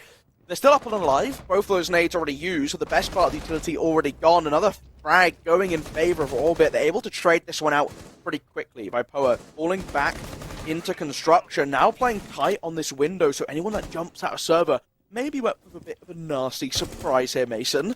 The mirror window doing a good job of just gathering a little bit of information onto Gitty, who's still playing around inside of Cash, just trying to be on this pressure. The Nitrocell below coming close, but not quite landing on its mark. And now Ryrai's got a bit of a run back to the site if they want to recompose with Ipoa playing off the shield. They've lost the gap, they lost the opportunity to turn around, but Ryrai coming up behind has found the frag onto Gitty. It's almost like the attack and defense have swapped sides here, Mason. Arrow gets injured out as well by the Valkyrie, pushing up inside of construction. Swinging on into sight, gets taken out as well. So down to an effective 1 versus 1 as we see Ryrai in the logistics, punching out the mirror window. Diffuser in the hands of Inrio, who's using the smoke grenade to plant inside of it. But it's not inside. He's walking around the back. He'll be right in the line of sight. He has to come off the diffuser. He saves the KD here, Mason. They lose the round, though. Beautifully played out by Ryrai, who's able to clutch that one out in the 1 versus 2 effectively after one body goes down. A great job by the HK Rebels, nonetheless, to just fight back in that round, especially after losing the opener, giving up so much control and so many of the walls being opened up by Orbit, being extremely efficient on the attack. They fell short and stalled out when it came to the over-aggression here from the Rebels, which continues to stall and stunt the Orbit attack, which is a little slow. I would argue, Ben, that they just seem a little too slow for the comfort that I typically see them at, and it shows, and that's why the HK Rebels have been able to be rather successful. And again, the information just lacking at times here for Orbit when they desperately need it most. 3 rounds played out so far here, Mason. And do you know what that means? It means we get to go back down to the basement. Fun little bit of excitement there as we get to see this return to the very similar lineup. You're rocking that castle, you're going to be playing down below, playing for this roam. Don't think we're going to see the early death of Aero. I don't think we're going to see 2 opening picks going quite as early for HK Rebels. Because even since then, in rounds that they have won, like the last one, it wasn't that opening favour that they had. We saw a little bit more of a back and forth between the 2 teams. So, what's the change up here? Well, already spotting out a couple shotgun shots being made into this garage double panel. Again, they know that this upstairs roam's going to be there. For me, it's how efficiently can they clear it out, losing another drone a little bit early in, and no way to act off of that information just yet. That's some of the early information I like to see here from Orbit, as they're able to spot out that the blue stairs is a little bit clear, and maybe CZ will try to make a rapid entry in towards oil and fast through. As you see, he's made his way all the way down into the oil pit. Where is he going to go? What are Orbit going to do with this early control that's been established? Is this just a cutoff point here for Orbit, trying to stop these players of the HK Rebels from getting back to the site comfortably? And it seems that's so. CZ able to kick things off, takes down by Poa. Here's where the quick hit can come through, but Burnt Turkey with a nice trade out, but great cutoffs established here by Orbit will take down Kosa, so the coverage is there. The Rebels are starting to fall their way back, but Ryrai has positioned himself nice and closely. Might be able to find this body of Inrio. Whiffing the shots of the SMG-11, though, is a little bit better in this engagement, but still, Inrio refuses to go down, finishes off Ryrai with the pistol. Giddy will take down JetCon, and Burnt Turkey last alive in a 1 versus 4, as Orbit have made minced meat of this Rebels roam. That's, hey, that's one way it goes. Looking for the first frag, able to find it on the staircase. He was aware of footprints, of footsteps up on the hatch above. Ultimately, what's going to be his undoing there is round. Hey, look, when Orbit don't lose those 2 winning picks, feel a little bit more comfortable to play it out. And for me, what's the biggest thing that we saw? It was just them being very cautious of this upstairs roam. They didn't tangle with it directly. Instead, they put a little bit of pressure onto the site players, found the pick onto the smoke. And when when HK Rebels tried to walk back down, we saw Kosa coming down red. Imrio just ready and waiting for him. there was a bit of an opportunity there. And I do wonder if you're able to get the pick with the mute, you can take down Imrio waiting outside. You can start to move back towards the site a little bit more again. You balance it out at 3-3. Instead, all the picks just went in favor of Orbit. They won out all these gunfights consistently, including a little bit of a pistol kill thrown in the mix for a couple style points. Really great job by Orbit doing that early work in a round to find an alternative way around the defensive setup. See the third site in the Rebels rotation. This time the Capitao in play. Nope. Just as I say something, then he goes away. We continue to be teased. Yeah. Nope. Okay, CZ, I needed to stop it. I needed to cut it out. There you go, Ben. Now you can get excited. Now you can really thrive about the Capitao. It's a bar defense that is going to come through here from the Rebels. I think Capitao has just been a criminally underutilized. He's got the LMG too. Oh, absolute Giga Chad, just ready to walk through the map. I'm calling it ace for CZ. It has to happen. So I think Capitao I've always just loved Capitao and always just felt like he's been just forgotten about by some teams, and to see him get his rep, pretty nice. It looks like it was in plan for this bar though. So I'm interested to see what the plan from Rebels here is. Again, with bar, it's a little bit newer to come into rotation for a lot of teams. Took a little bit of time since the rework for people to kind of find a footing and a way to use it most efficiently. You're going to be playing heavily above, and you can see that setup kind of done to meet it. The wall is electrified off, at least on one half. The Cade Claw being put in a position that maybe doesn't catch it. That's because you want to get the single wall above, so you can play inside of construction and have a little bit more threat across the rest of the floor. The impact coming out pretty swiftly to turn down the floor for a little bit of time. You get the single wall opened up. There is still the deployable shield, just ready to meet you halfway. Some nice initial control established here by Orbit. There's a couple ways you can really play this, right, if you're either team. You can either go for the heavy pressure towards the garage side, or you go for the more stereotypical gym defense and bedroom defense, which is how this site tends to play out. And that's what the Rebels have done. They've positioned themselves deeper inside a gym, also utilizing the Azami to try to maintain some of that control, but with these walls getting opened up, with the construction wall, with the stage wall now also being open, should be an easy plant here for Orbit, as they've gotten a lot of control. They can also work the OSA nice and easily into the site, but Rai has those yokais, which could spell disaster here for Orbit if they're not able to take into account the information game of the Rebels. There's also the bulletproof camera, so smokes aren't going to do a good enough job. Wimpy is walking forwards, but should be able to be pinged down. Aero does get the opening pick onto Burnt Turkey, who was playing on that desk, was looking for the opportunity to go in. The impact nade instantly removing that shield, and Wimpy falls, but he was not the diffuser carrier. It's still in the pocket of Aero. The logic bomb calls going out do give a little bit of information away. Kosa has to be very careful upstairs, dies to Orbit as they try to walk on into sight. The smoke currently doing a decent job of covering Aero, is able to walk back out, but they lose the sledge in the process. Vipoa with the Deagle finds 2 more kills to make it a quad on the round here, Mason. 17 seconds left for CZ to find something, and with a player on the other side of the deployable shield, I don't think it's going to be very likely. Just jostling back and forth, pre-firing that. You've got the magazine to try and take it, but you've got to walk forwards eventually. Jetcon waits out patiently, and then, when you least expect it, strikes on the side and gets the kill. And again, just a good job from Rebels in that round. They had the utility set up, so when the smokes came in, when the push was there, they had players with C4s ready. C4 player dies. They got impacts ready to shut down the OSA as well. That's what I call a prepared defense. Yeah, they had everything in the cards needed to win that round. A great job by the HK Rebels to simply win out the scrappiness of the fights. Overall, the information game was there. I love the utilization of Echo. It's someone that we see so often in that bar site, but maybe not so often in most matches. But when he's up, man, is he deadly and impactful nonetheless. Also, Vipoa stepping up, finding 4 massive kills in the round. He was my player to watch here for the Rebels tonight, as I expected him to have a nice, solid game, and that seems to be the case here, as Vipoa seems to be having a better night than what we've seen for the last week of play, in which maybe he wasn't that pivotal player that the Rebels needed, but stepping up, especially with the absence of their star player and Doug, is always something you love to see for the Rebels.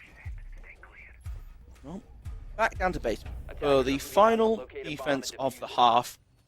We've seen it twice now. Seen it successful once now. And they've dropped the castle this time, so the roam not quite as extended. I feel like that's a good call. Orbit looked like they kind of had a good plan to play into it with. Rather than dealing with clearing all this roam, they instead went behind and forced the roam to come down. They had the cutoffs. They kind of split the team in two.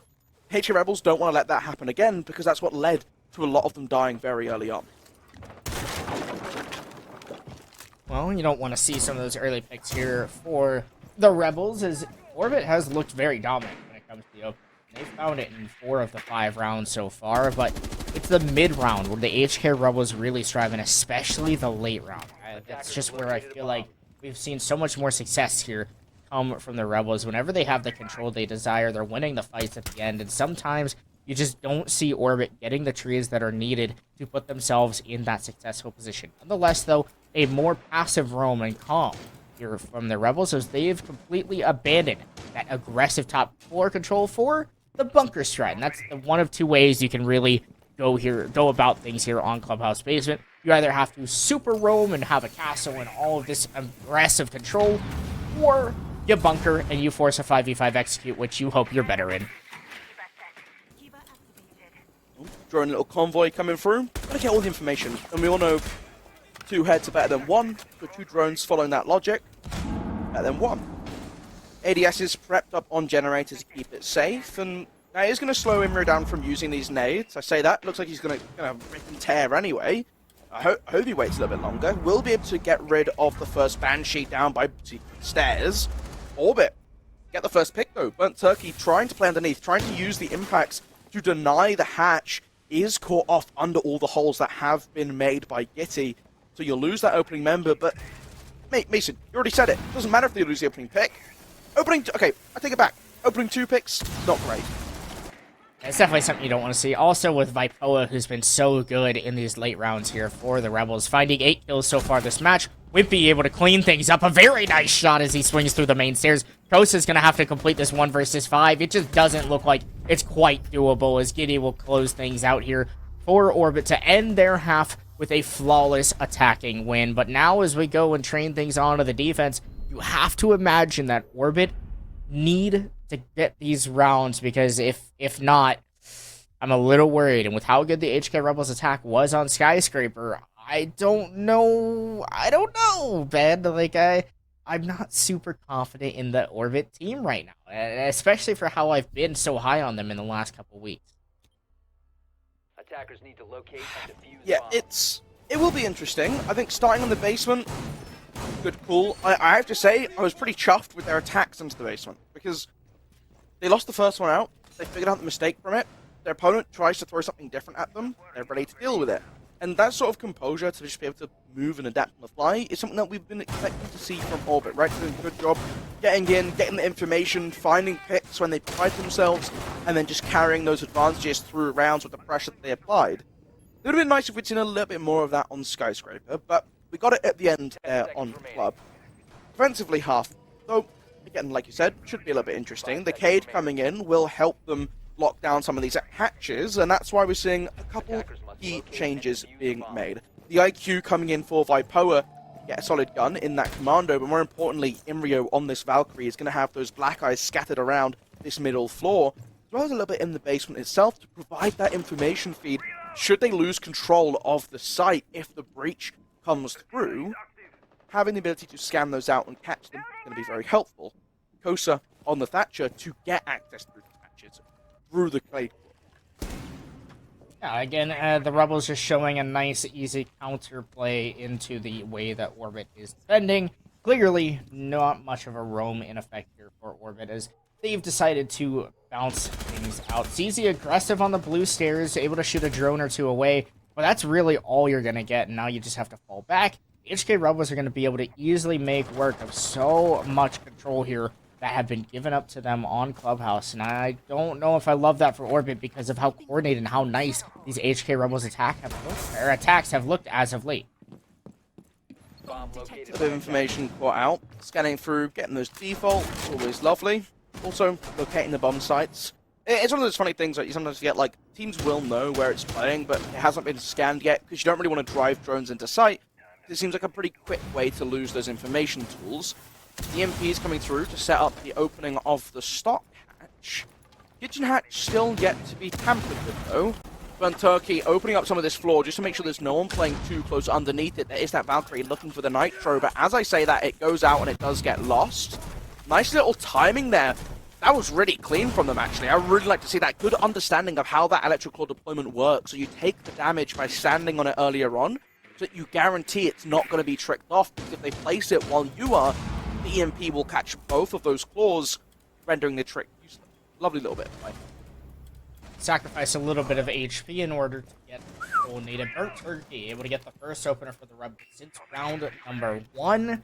Orbit have been that good in the opening duels, but that's a nice opener to get, and now Burnt Turkey just on 1 HP, maybe wishing he didn't take the brunt of the damage on that wall. A very good job of the Cade trick to come through. Arrow still being like-minded and keeping this church triple wall closed, and that is massive here for the HK Rebels. But they've made an avenue. This is their alternate way into the bomb site, and Rai looks to just dive on through. He'll smoke deep, but no, it's actually the gas grenade that prevents him from getting into that preferable spot in the back of the bomb site. But Vipo is just going to drop down the blue hatch, clean things up. Now here's where the flood comes through for the Rebels. Rai seeming to have information on where the Kaid is. Jetcon, though, will be the one better to land the shots. Kosa with nice coverage as the HK Rebels clean up on their first Beastman attack.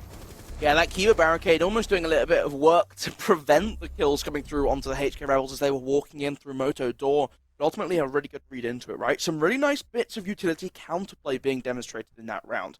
The Cade trick coming out to prevent the opening of Church Wall, which keeps that position safer for longer. It forces this manual push in through the Moto door rather than be able to pepper in shots from the breach.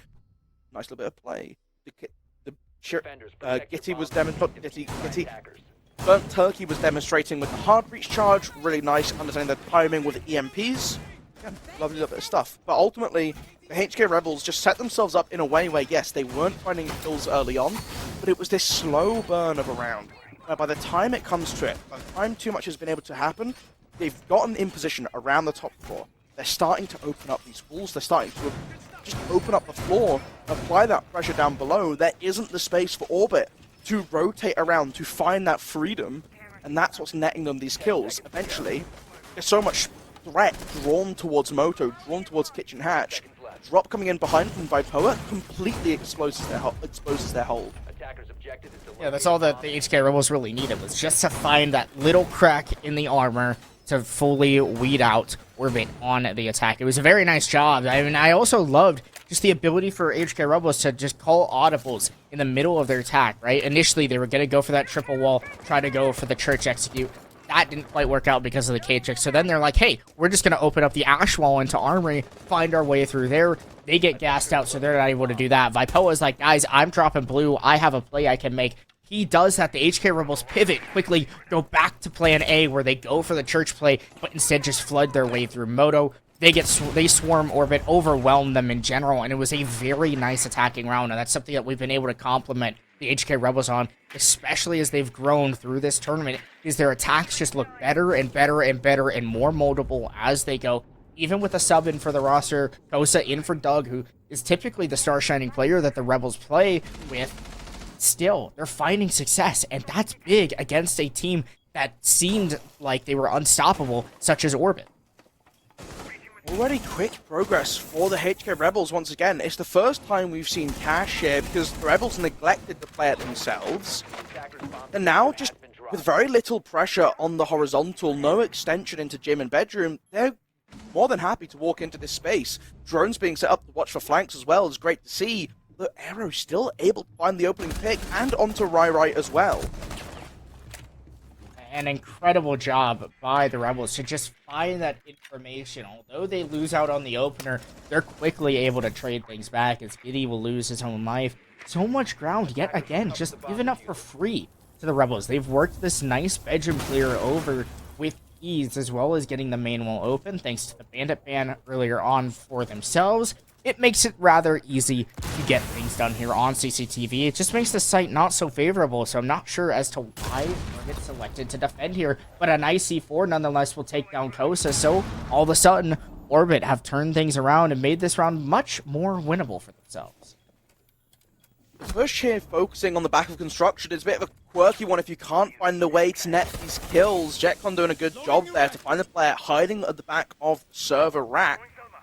That does make things a little bit more awkward, although Burnt Turkey going down doesn't exactly help their chances. The smoke pulling the Inja onto the IQ, forcing the move from the Ace, just has to go in, has to try and make something work out. And the crossfires, again, in position from Orbit, because that's what happens when you don't take garage control. Players can sit in it, they'll have the headlight holes, and they'll be able to apply that pressure across towards construction. It seemed like that was just a premature execute from the HK Rebels. You could definitely sprint past that player in construction, but also failure to deal with the Banshee from the Melusi also makes things a little bit more difficult. Nonetheless, though, I feel like that's a round that the HK Rebels probably wish they had back, just because they were a little slow. They lost some of the swings that Orbit took, but also that's something that Orbit need to notice and recognize. Hey, if we swing, if we get aggressive when the HK Rebels start to begin feeling comfortable, make them uncomfortable, then we make them make those mistakes. And that's what Orbit needs to do, because HK Rebels so far have looked like the more put together team. So if they're able to induce some of those mistakes that the HK Rebels can fall into, they might be able to find themselves with more success going into the later half of this map. Back to, well, not back to, but we are back to Gym and Bedroom. The first time we're seeing Orbit go for it. Again, a very similar sort of hold. Even the holes in the walls, pretty similar choices. They were on the floor level for the side of Rebels. Orbit want it a little bit higher so that they can have that active contest. Once that main breach in CCTV is opened up, they can start to cover the shots in, apply that pressure from a very early phase. I think that's just a good kind of summation between the two differences between these teams, right? HK Rebels much more willing to play for the sort of cheeky, we'll play on the angle, we'll watch out, if you're not careful, we'll get the kill. Orbit for the, we want to take this fight to you, or want to get in your face quite early on. Opening up the main breach first, rotating around towards Jacuzzi, very standard stuff. For me, the question is, what active work is going to go into clearing this? It can't just be Vipoa walking up a staircase.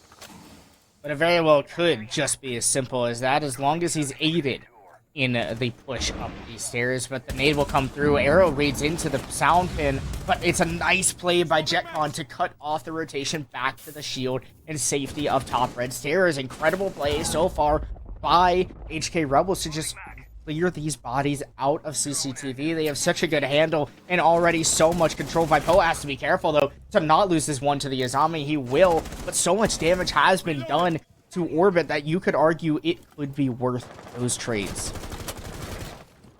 Kosa now looking to apply the pressure from the window balconies, because again, you don't have to worry about CCTV. Now that you've cleared it, you can be on those windows, applying a little bit of pressure into the site. Gitty downstairs on low HP has been drone down. There's another member of this squad. It's Inrio down below as well, has impact grenades. So the gym hatch has been opened up, so you have the opportunity to start applying the pressure. I don't think they know the Melusi is below.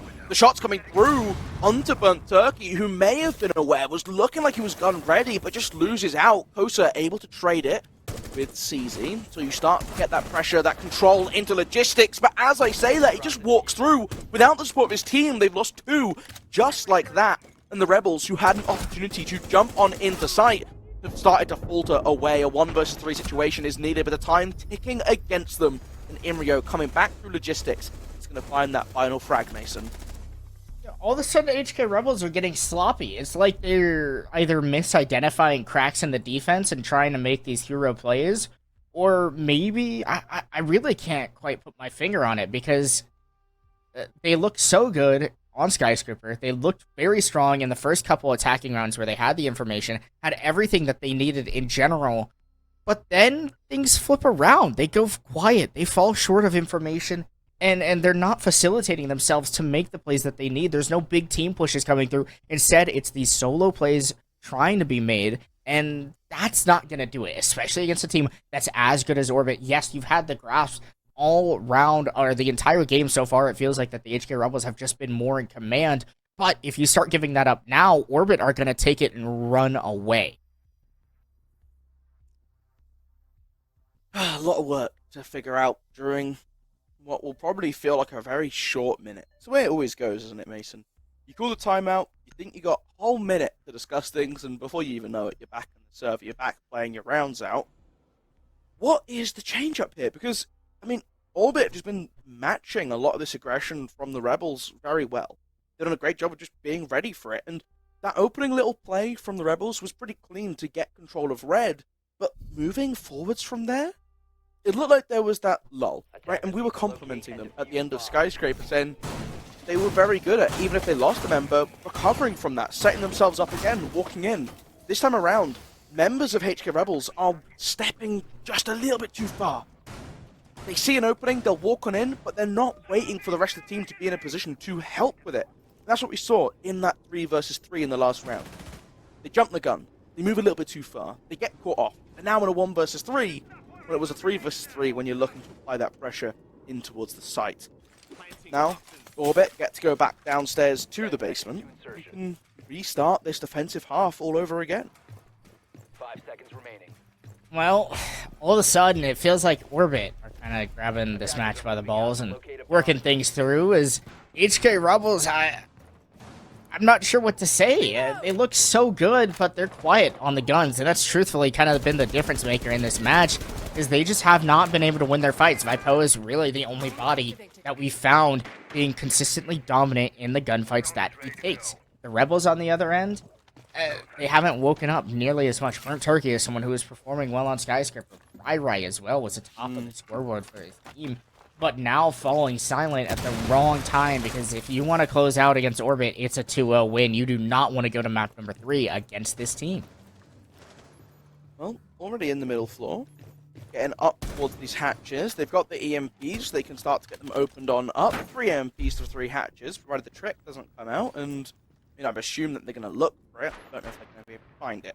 All 5 silhouettes you can see downstairs in the basement. Wimpy all the way out in the dirt tunnel, so just ready to sort of play for that space if anyone tries to push him out.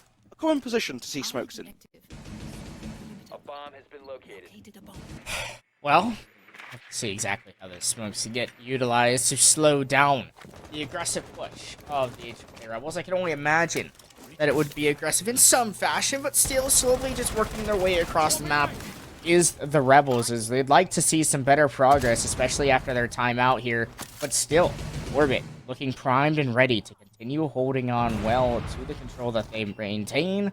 Orbit, again, continuing to try to go for this Cade trick. Do some of the same things that we've seen in previous rounds that have worked at times, but also have not worked at times. They may be able to catch this one out on the main hatch. No, actually, is, again, the Rebels do so good at getting these main walls, but can they stop the Cade trick yet again on this triple wall? Burnt Turkey to find the open.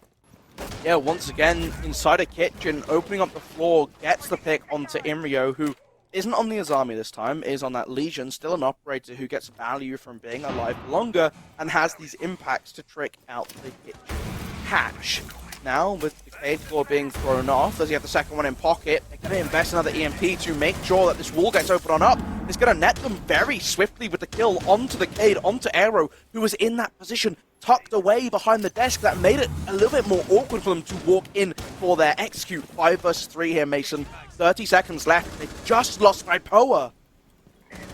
Still getting dirty here in this execute. Orbit, though, losing a couple of bodies of their own. This is the time where the HK Rebels can shine. Rai simply going for the prone all the way deep through, but no, they're not able to win the fight. We'll try to get the diffuser down. CZ and Giddy win some shots of their own. Rai not able to whip off the plant in time. It's a complete cleanup here of house for Orbit as they put themselves onto match point, trying to bring this one all the way to Villa.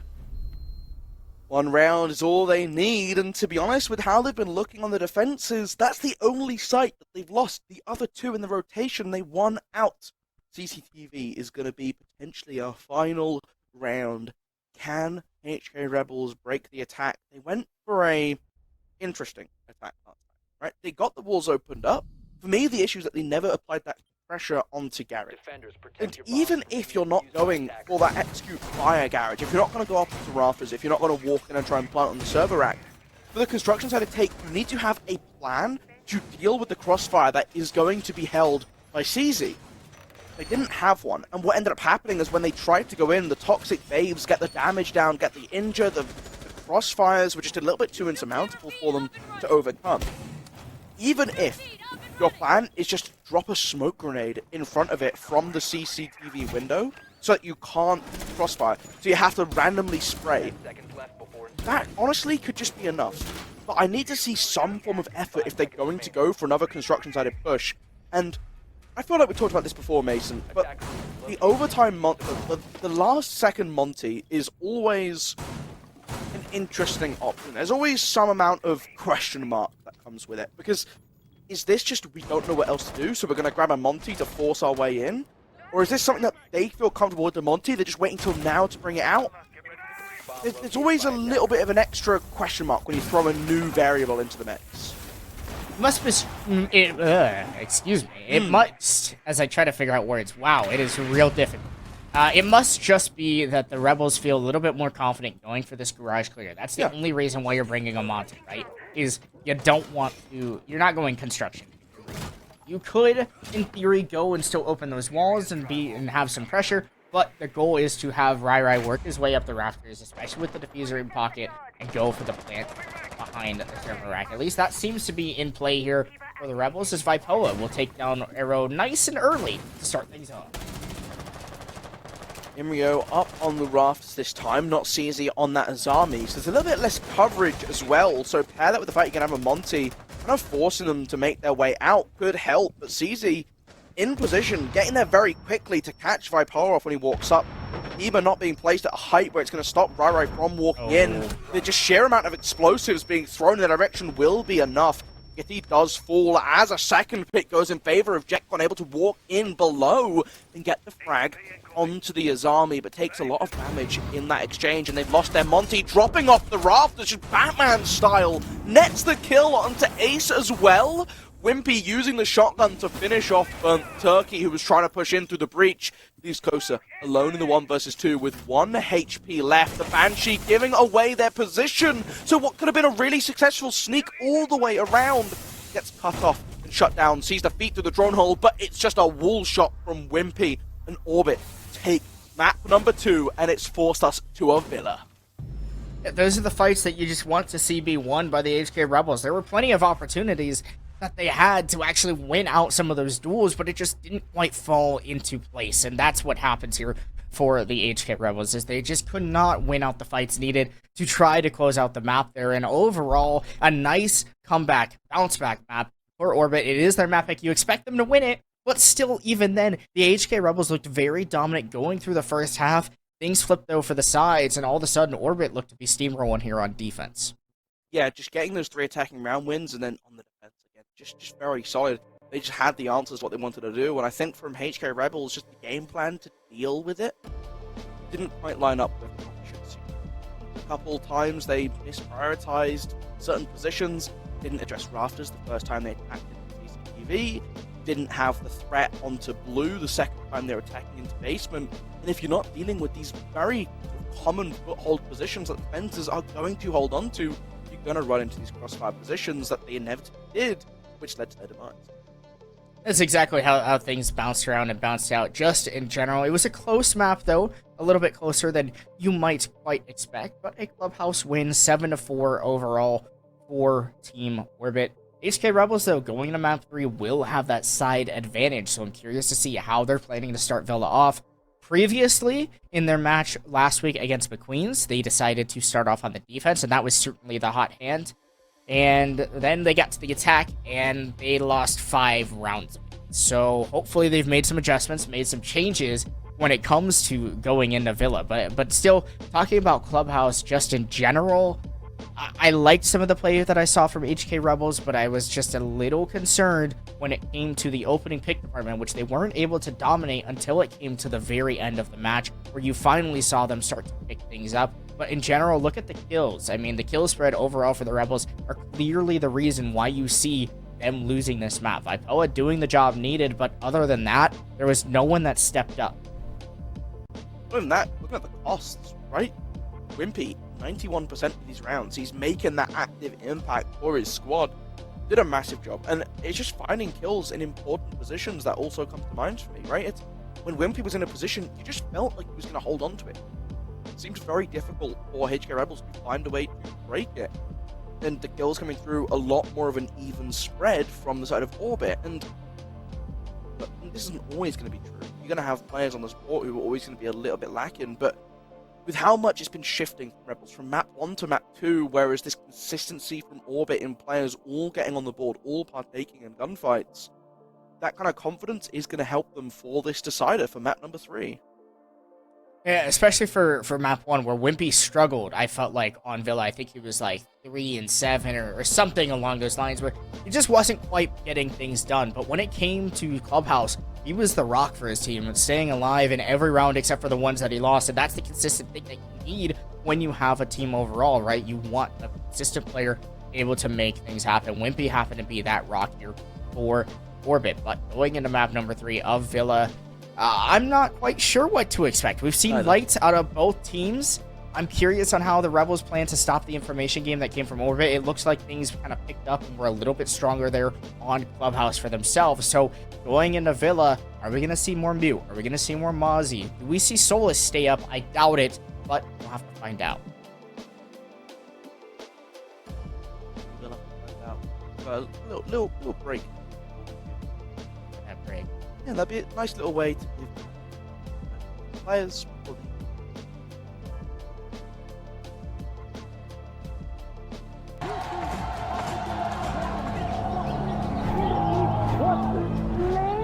Accordingly, Mustangs are your fall major East champions. Up against Wichita Southeast here in this final best of 3 wrap. The winner takes it all the way to nationals, that opportunity at a shot of some of the scholarship prizing.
Well, everyone, welcome back to SFCL. It's the promotion games.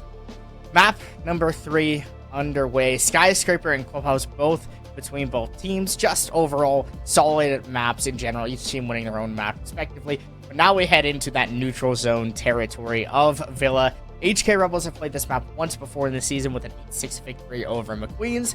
But Orbit have yet to discover this playground just yet. So we'll have to see exactly what they have in store for Villa. Nonetheless, though, Galu, it's been a lot of fun this match so far. Both teams having moments where they shine and moments maybe where we're a little concerned about how things roll out.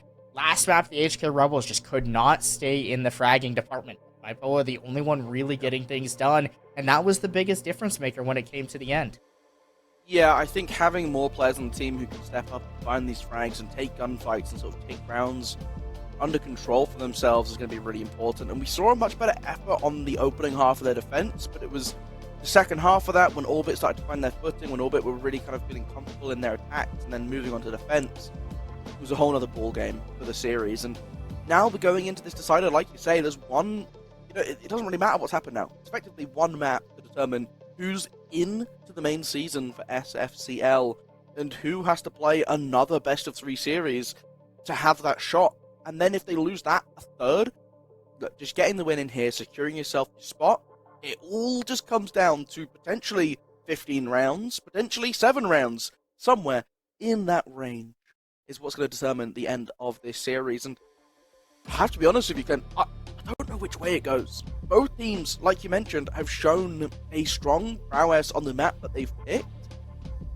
There's still a couple questions rolling around in my head from the side of HK Rebels, because I don't know if I'm fully sold on investing just yet.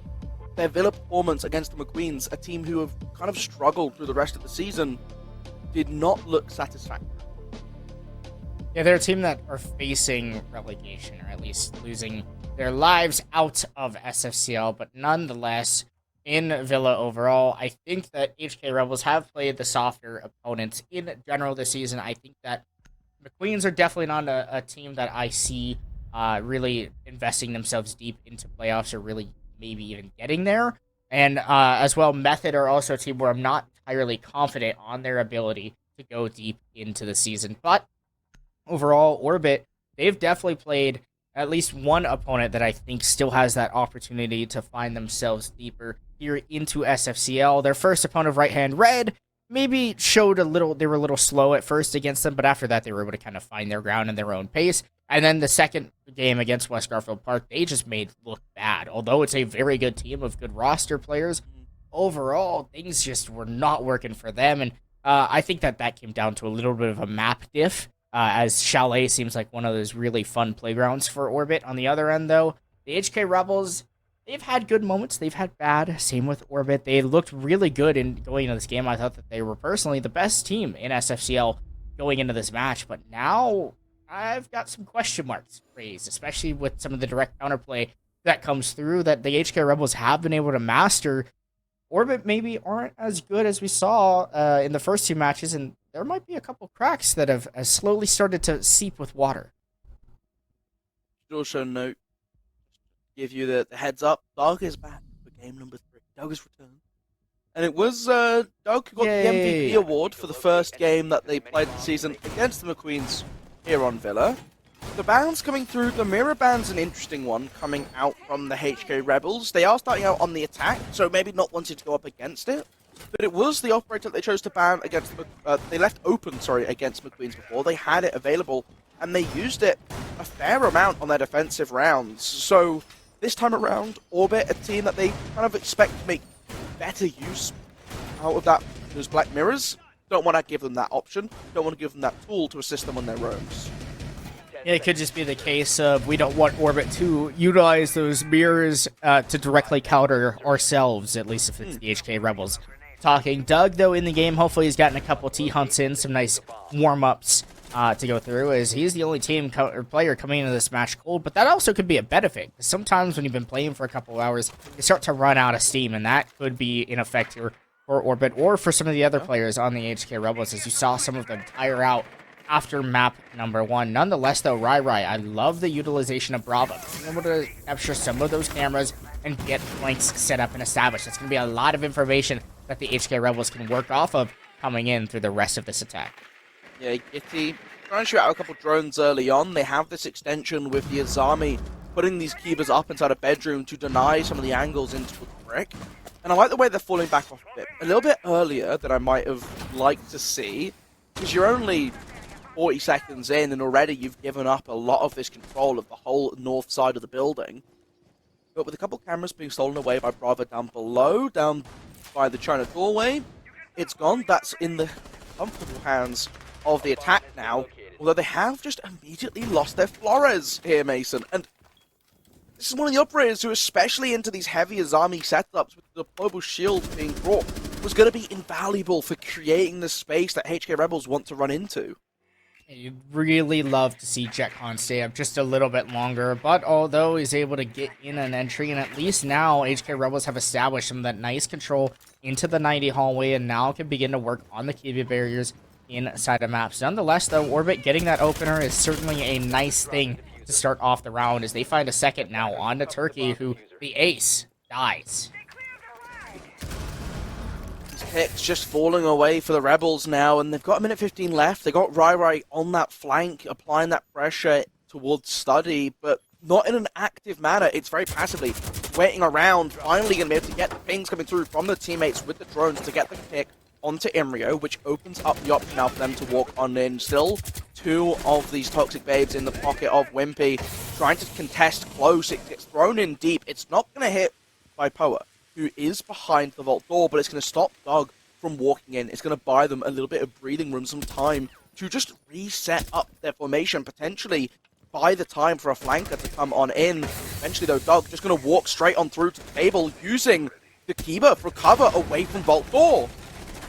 And there's the coverage here from the Rebels as the flood comes through, but they're not able to bring enough coverage. The smoke keeping Vipella out from fighting off these defenders. Giddy with a nice flank through the 90 hallway will close out things here for Team Orbit, as they were able to take the first round here on Villa. I really loved some of the ways that Orbit were able to play, right? They allowed HK Rebels to walk in, but they still kept them choked out and didn't let them get quite too comfortable. HK Rebels were able to thrive off of some of the info, and although they had some early 90 control rather for Villa, I mean, getting in with still just under 2 minutes left to be able to work site, killing that hard breacher of Turkey was a really big factor as to why Orbit were able to gain so much control and still keep the site for themselves in that round. It's why you see these hard breach players sometimes go outside onto the 90 rappel, because you are less exposed. You can rappel up to the window, you can open it up, you throw your Selmas, or you use your X-Kairos launcher from there, and it's a safer point to open up Vault to get that space for your team. Instead, you lose the pick, you've lost JetCon on the Flores, so you no longer have access to the Rotero drones. These setups are going to stay, they are going to be maintained, and despite the fact that they get into study, trying to sustain yourself, trying to stay inside and get that plant down inside of sight, doesn't quite work out for you. Now Orbit going to go to the other top floor site. This makes a lot of sense to see. Although, I have to say, Mason, we've been seeing a lot of teams really love going to Kitchen, and HK Rebels was one of them who would go to Kitchen first when it was available to them. I wonder if that's going to be the same this time around, if we're going to see that early Kitchen play, but Orbit keeping things more standard in the opening half. Well, things pan out nice and early here for Orbit as they found some success. HK Rebels here going for the direct master take. This is something that they did in their first match against Orbit and weren't quite too successful, but are often finding early successes. They were able to take down Wimpy, Burnt Turkey through the astronomy window, an easy frag to come through nonetheless, and already some nice looking pressure here for the HK Rebels who looked worse for wear on these attacks just a week ago. Dirty being burnt out. Shots coming through. It's going to be Doug winning out the gunfight on the main breach. So the kills this time inverted to last. HK Rebels up 5-3. And Aero taking up this position again has already received a bit of gunfire.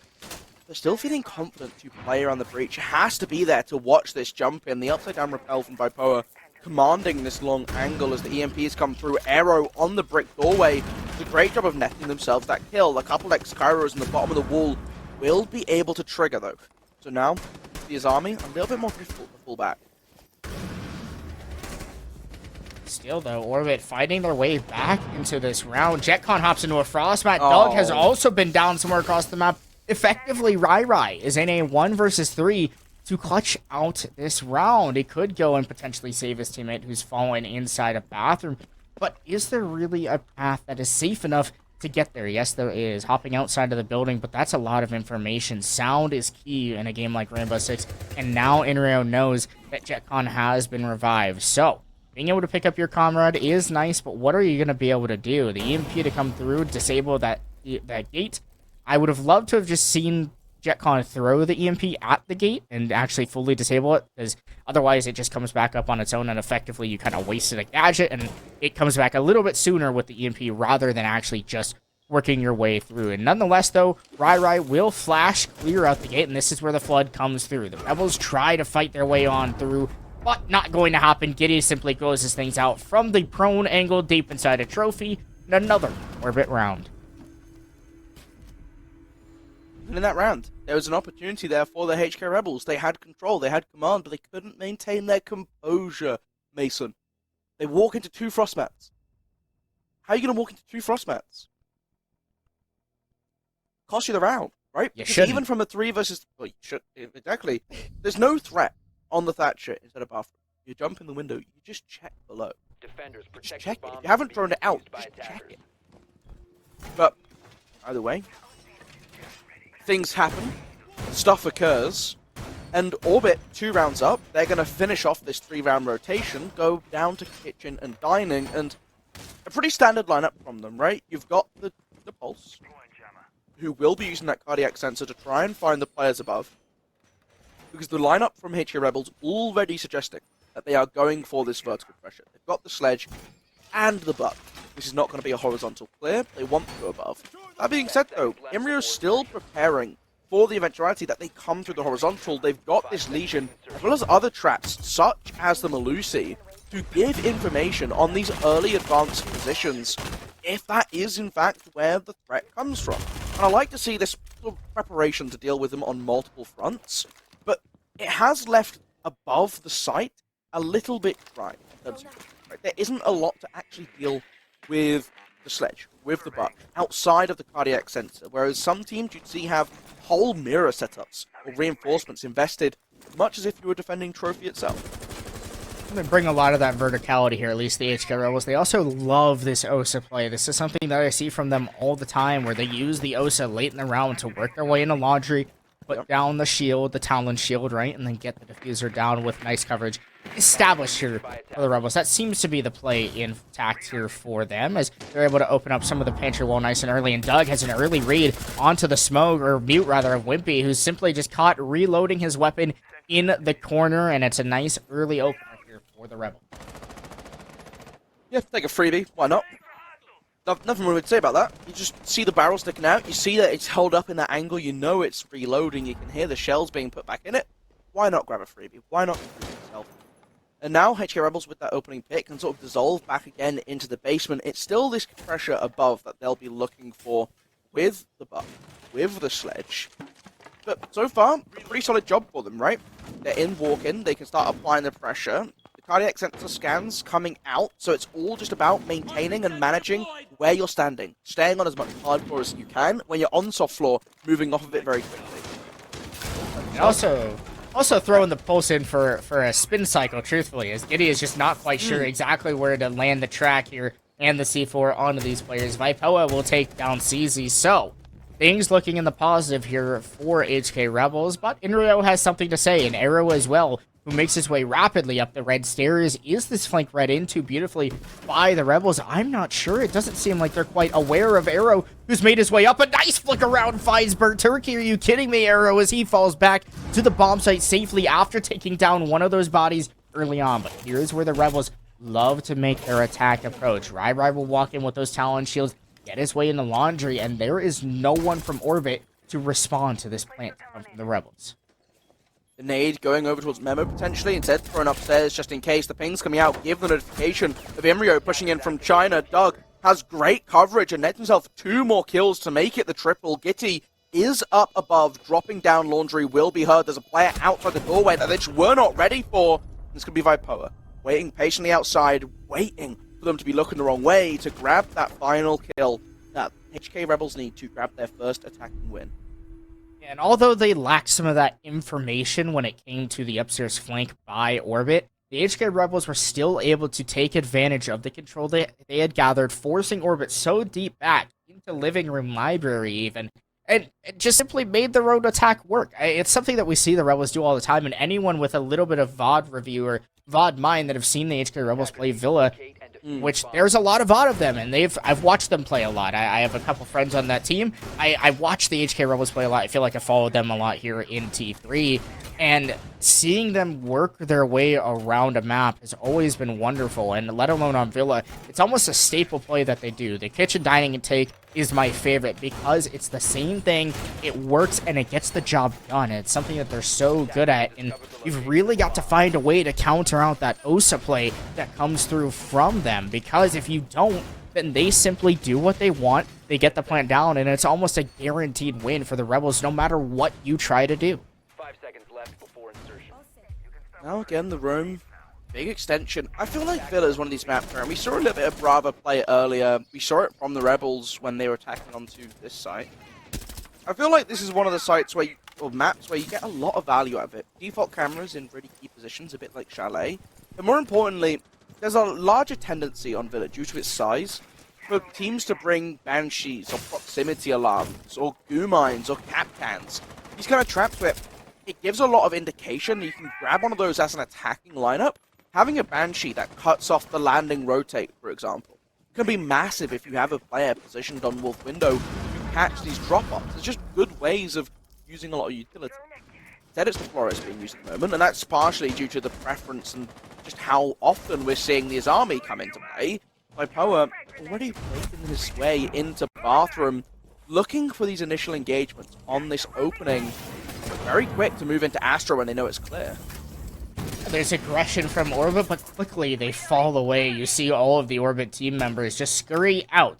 Let HK Rebels have this control, hold the ground that you need, but give up and be able to bend but not break. That's what we saw the last time when they defended Aviator Games. They looked to be doing the same type of thing, where they were free and willing to give up the control of Aviator, but they will still hold on as long as possible to this ground just before the HK Rebels use enough utility to push them out, slowly burning through their offensive abilities to be able to work around the map. Covered their diffuser. Well, resetting the Kiba that was destroyed by the Rotera. Once again, Gitty getting aggressive on 90 Mason is rewarding Orbit with another opening kill here on the defensive side. You lose Vipoa this time. Jetcon's still able to use those Roteras because he's not the first one to fall. But Turkey playing things a little bit more cautiously as well, to still be able to access that vault, should that be what they want to go for. Right below, looking to try and get a pick, trying to open up some of this space below the common plant sites. It also just gives a little bit of opportunity for them to play the post-plant situation. An interesting Toxic Babe being thrown out. A lot of damage dealt onto Rai through the floor as they're coming down to try and contest from the main stairs. And there are bodies in play all over the place here for the Rebels. You've got that lower control. You've also have Burnt Turkey positioned on Study, but does not have the diffuser, typically what you see of the Harbreach.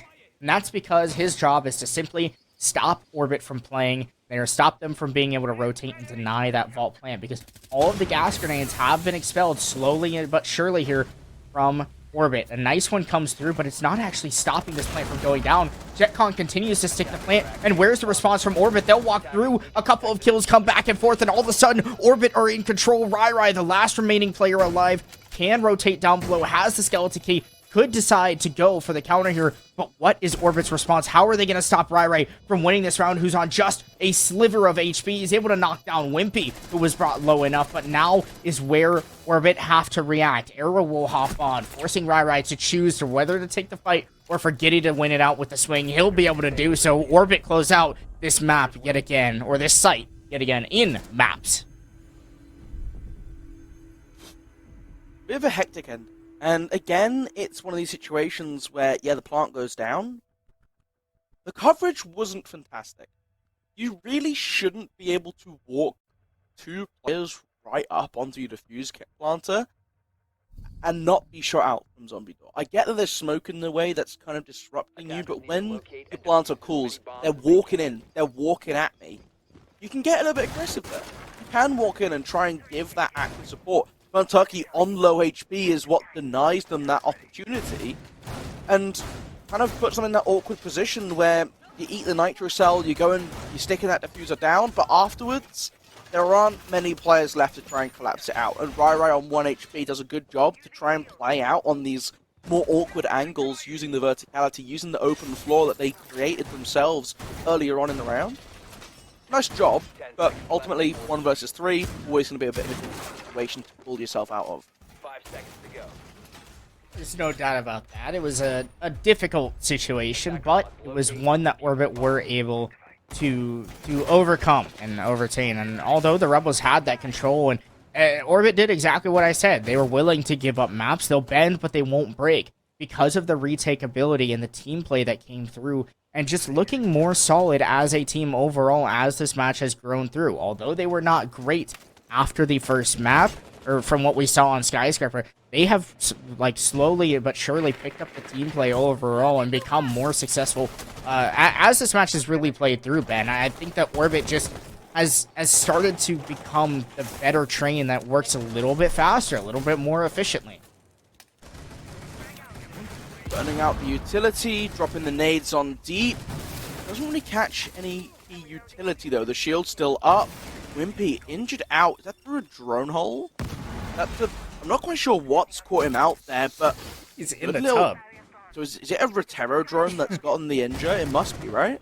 Is Jetcon gonna go? Jetcon's gonna go for the kill. The BM. Wait, no. Did he get muted? I don't know. Did it just not? Did it land on the site? Oh, it might have been muted. Yeah, I'm not sure.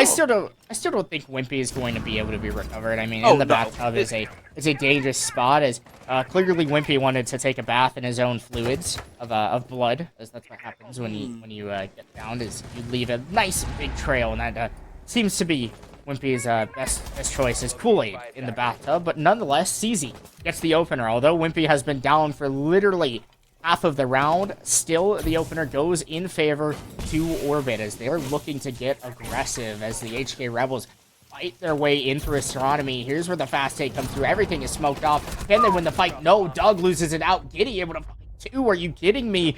HK Rebels, where is the response? How are you not going to get this refrag? Now you have to give up entirely on the plan. Rai follows through the hatch. It's all falling apart here for the Rebels. Turkey will try to jump through to make something happen, but that's not even good enough as Giddy collects his third on the round. Falling apart and falling through hatches, a wonderful way to summarize the round from HK Rebels. Right now, walking up red, but again, in a 1 versus 4 with not really that much time left to play with, it's a very tall order for this round to come back under their control. Imrio swinging from Wolf find the final kill. That was what they needed. And look, Mason, we talked about it before, right?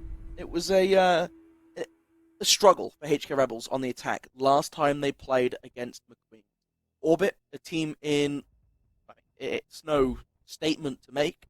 They are just a better squad than McQueen's. They are a much stronger team. And you're coming in against this. Yes, they got that one attacking round win on Kitchen. The rest of it hasn't looked convincing. They do get to attack onto Kitchen once again, but Orbit this series have been very good at recognizing what the HK Rebels have been doing in their rounds and making adaptations to deal with it. I would be very surprised if there wasn't a plan to deal with this Rai plant in the doorway of Lounge. There's got, I mean, you know exactly how the Rebels are going to go ahead and take this site. But I kind of want to backtrack and kind of cover more of what you were talking about, Ben. Truthfully, the HK Rebels on attack, they picked this because they won Skyscraper slightly more dominant. Right? They picked to start on the attack. Maybe that's due to them being more confident on the defense, or maybe that's due to a lack of confidence overall. I'm not too sure, or rather, more of a, they had confidence going into their attacks being stronger, but that hasn't quite panned out to be exactly what maybe they thought it was going to turn out, as they've looked a little worse for wear, just like you had kind of mentioned, is the Rebels put themselves in the grave just as they did against McQueen's, where their attacks weren't so good. It seems to be kind of the same story here on Villa again against Orbit this time around, where their attacks are slow, choppy, not getting the picks. Vipoa has been quiet. He's been someone that's been finding frags throughout the first 2 maps. Burnt Turkey, quiet as well. JetCon, quiet. Those are not the stats that you want. You do not want the quiet factor overwhelming your team as you go through this match. Oh! Would you say JetCon knows Owen? I would say Burnt Turkey knows the floor after CZ put him there. That's what I would say before JetCon knows Owen. But yes, Jet may be a little familiar with Owen right now. They're old friends. I mean, it's still just, again, we've seen Rebels in the past. We saw them on Skyscraper be very good at piecing together these attacking rounds, to find the pressure, to put the threat on their opponent. The same hasn't been true since. Clubhouse attacks didn't look as potent. Here on Villa, attacks definitely do not look as potent. And it's a little bit upsetting to see, right? I don't know if this is just a very good team on Skyscraper, but they're still afraid of this roaming threat. There isn't that effort to clear it. And you can say, okay, well, they don't want to clear it because they're just playing for this space. They're playing for the trophy breach. They're only now opening up the vertical, and even then, there is no safety, there is no security around their flank. There's just not much you can really say about this HK Rebels attack. It looks a little bit sloppier than the last, especially with the loss of Burnt Turkey. It certainly does not help out, but Vipoa able to find a nice pick onto Inrail through the floor and start to get some of that traction going. Sometimes we see this where the HK Rebels look a little bit slow, but eventually can start to get the ball rolling. That is what they need here. They need someone like Doug to really make a massive, impactful play and step things up. Rai slowly creeping his way around the corner, looking to get this Osa shield down, looking to start to initiate this plant and this strategy to fully come through in a full circle for the Rebels. Shield is going down now as Vipoa finds a second pick. Rai putting the diffuser. There's no one able to come in with the impact. The second Talonate being deployed close by. He's done a great job. But finally, they've been able to do something about it. The Inja coming through as the collapse just happens. But Rebels in positions to catch them off. Yes, the diffuser has been disrupted, but the rest of the team still in operation. Vipoa now going down to put the diffuser. Doug playing this cover, has to defend against the Malusi, who's jostling back and forth in the doorway, trying to cross over. But the diffuser goes down in time before things go awry, and now AO has to try and play against 2 members, each behind a deployable shield. No impacts, no explosives to use, just walking up, gets the first onto Vipoa and going to try and stick this diffuser. They're halfway through, come off of it, take the swing on the doorway, but Doug stays tight, stays vigilant, and wins another round. They've won Kitchen both times. And despite that, there was a little bit there, Mason. There was a little bit. They got that plant stop the first time, but it cost them a lot of bodies to do so. HK Rebels able to recover there. Doug is the rock for the Rebels quite often, and finally able to play in this match as he was out of commission for the first 2 maps. And shows up in a big way, obviously, being able to clutch out that 1 versus 1. Probably should have been a little bit more winnable. I would have liked to have seen the Sledge of Vipoa win that fight behind the shield, but sometimes you're kind of put into those awkward situations, and Arrow feeling rather confident as of late. At least able to put himself into a winning situation. Nonetheless, though, the HK Rebels still able to be successful on that kitchen dining attack, and that's what you'd like to see for themselves as they get the ball rolling and now can begin to work on their defensive half, which, if you recall to last week, was very, very good against the McQueens. Yeah. And, hey, they got a 5-1 half last time. 5-1's enough to win it out here, right? Because you get those 7 rounds in. Is that going to happen? I don't know. I think if Orbit can come in on a strong attack, that's going to be okay. HK Rebels did have 5 defensive wins last time, but I definitely wasn't overly ecstatic with how they were playing. They had these extended roam setups that we're seeing once again deployed, with reinforcements being invested over by the Master Wall to give them space inside of Trophy to play. But despite that, they were losing members early. They would lose picks. They would have players caught off on the roam and be stuck in 4 versus 3s on site, which they would just find ways to recover. And I don't think that's something that we can see happen again. I don't think Orbit are going to allow them to get away with that. Look at the Clubhouse game that we just watched. the most recent go of Orbit's attack. When they had information and advantages coming through, they were very good at punishing for it. This roam down below with Burnt Turkey on the mutes, gotta be a little bit careful. The Gemini shot out buys him a little bit of time, but you can see how many Orbit players are all downstairs. They're all gagging to take this gunfight and to get the opening pick for them. This is what I love watching Orbit most, is honestly in the early round where they just drone. I mean, there's a drone on every corner of the map currently for Orbit as they still try to figure out exactly where this player lurks down below. It's Burnt Turkey position inside of library or instead of living room rather, is it seems like CZ is primed and ready to try to take out this player. Turkey just needs to waste as much time as possible. If anything, try to get out with his life, and it's going to be difficult, but he's able to skirt by the holes established by Orbit, as now a lot of time has been wasted, but eventually Orbit able to get the control that they desire. Looking to use the nades from below to cause a bit of chaos. Rai eats a healthy amount of damage from that and gets finished off immediately through the hole made by the grenade afterwards as well. You've lost your smoke. One Toxic Babe had been deployed, but in a position that had done nothing to do anything to deter the attack. Walking up main stairs to the next objective, able to trade it out. I was scarily close, and from the sounds of things, so were you, Mason, that both of those were going to fall to Vipoa, but regain a little bit of composure. This man count advantage still comfortably in their hands. Burnt Turkey, though, made his way back up to 90 and could come in massive here to try and slow CZ's push down Classic Hallway. Yeah, Burnt Turkey is going to be a key factor here for the Rebels if they want to maintain some of this control, but still, this direct take coming from Orbit seems heavy and strong as well. They've been really good about getting the opener and putting themselves in the advantage so far on this map, and continuing to do so here as they've trailed into the offensive side. Their defenses, they found 4 of the 6 opening picks, and now here on the attack, they found the first one, and hopefully they're able to continue to train that. But nonetheless, they made their way in through top main. Giddy with a nice grenade will open things up even further, taking down Burnt Turkey. There goes the player that was inside of 90. Wimpy takes Jetcon down for the back, and Doug's gonna have to clutch on just 1 HP. Only 4 bullets remain in the bag. It's not enough as CZ lands the shots and close things out. Orbit will take their first attacking round. Push themselves up to 5. We're getting scarily close to the end of this game, and things will start to slip through the HK Rebels' fingers. Orbit showing that they are willing to play these attacks slowly, and they get the advantages for them. Burnt Turkey is able to escape, but getting rid of that position downstairs, forcing the roamer off, exposes that main stairs position. You get the nades coming through now that you have that comfortable foothold below. You force out right. You get a bit of damage on, you get a kill through the hole shortly afterwards. Everything's going well for them, and especially information-wise. We saw at the start, we were treated to a wonderful little display there, with Observer brilliantly catching just how many players were on drones, were looking at information, and everything is focused on Burnt Turkey below.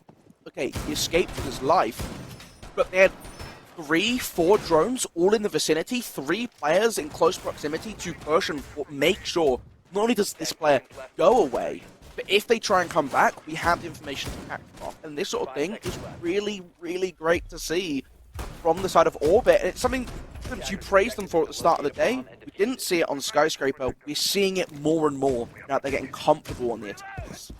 This is kind of a realization I just had kind of come over my head when I think about Orbit and I try to compare them to a team that maybe a lot of the viewers here watch Pro League, obviously, right? You watch Pro League, you want to see things like that. Remind me of a team like Dark Zero, where they work a pick, right? They find a target and then they execute on it, and then they find a target and then they get it, and then they continue to track those targets down until they make things work, and they talk and they work those bodies until they're gone, until they get the control they desire. We want 90, we are going to get 90. That's exactly what they do here. Look, you got Arrow with a nice drone. You also have the CZ, who's got the Gara hook, primed and ready to work their way up. This is the control that Orbit wants to take. They get 90. Now, here's where they got to worry about the player inside of bar. You got to worry about these players inside a study, inside a bar. This is where they work them, right? You take down Doug. Now you got to work this player inside a billiards. There's Rai, who actually has a little bit better of a response, taking down CZ and Arrow.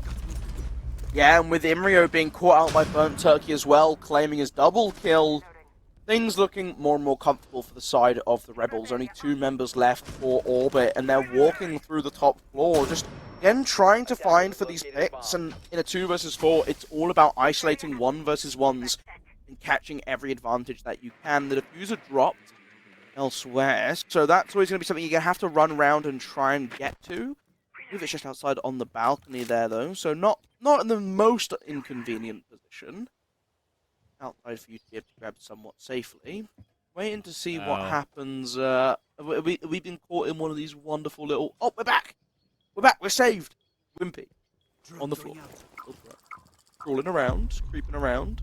Use the E1D just to buy himself a little bit of time. Maybe if someone's stood in an awkward position and doesn't want to move, the gun 6 to get rid of the Kiba now, Mason. But, again, Rebels just playing very patiently.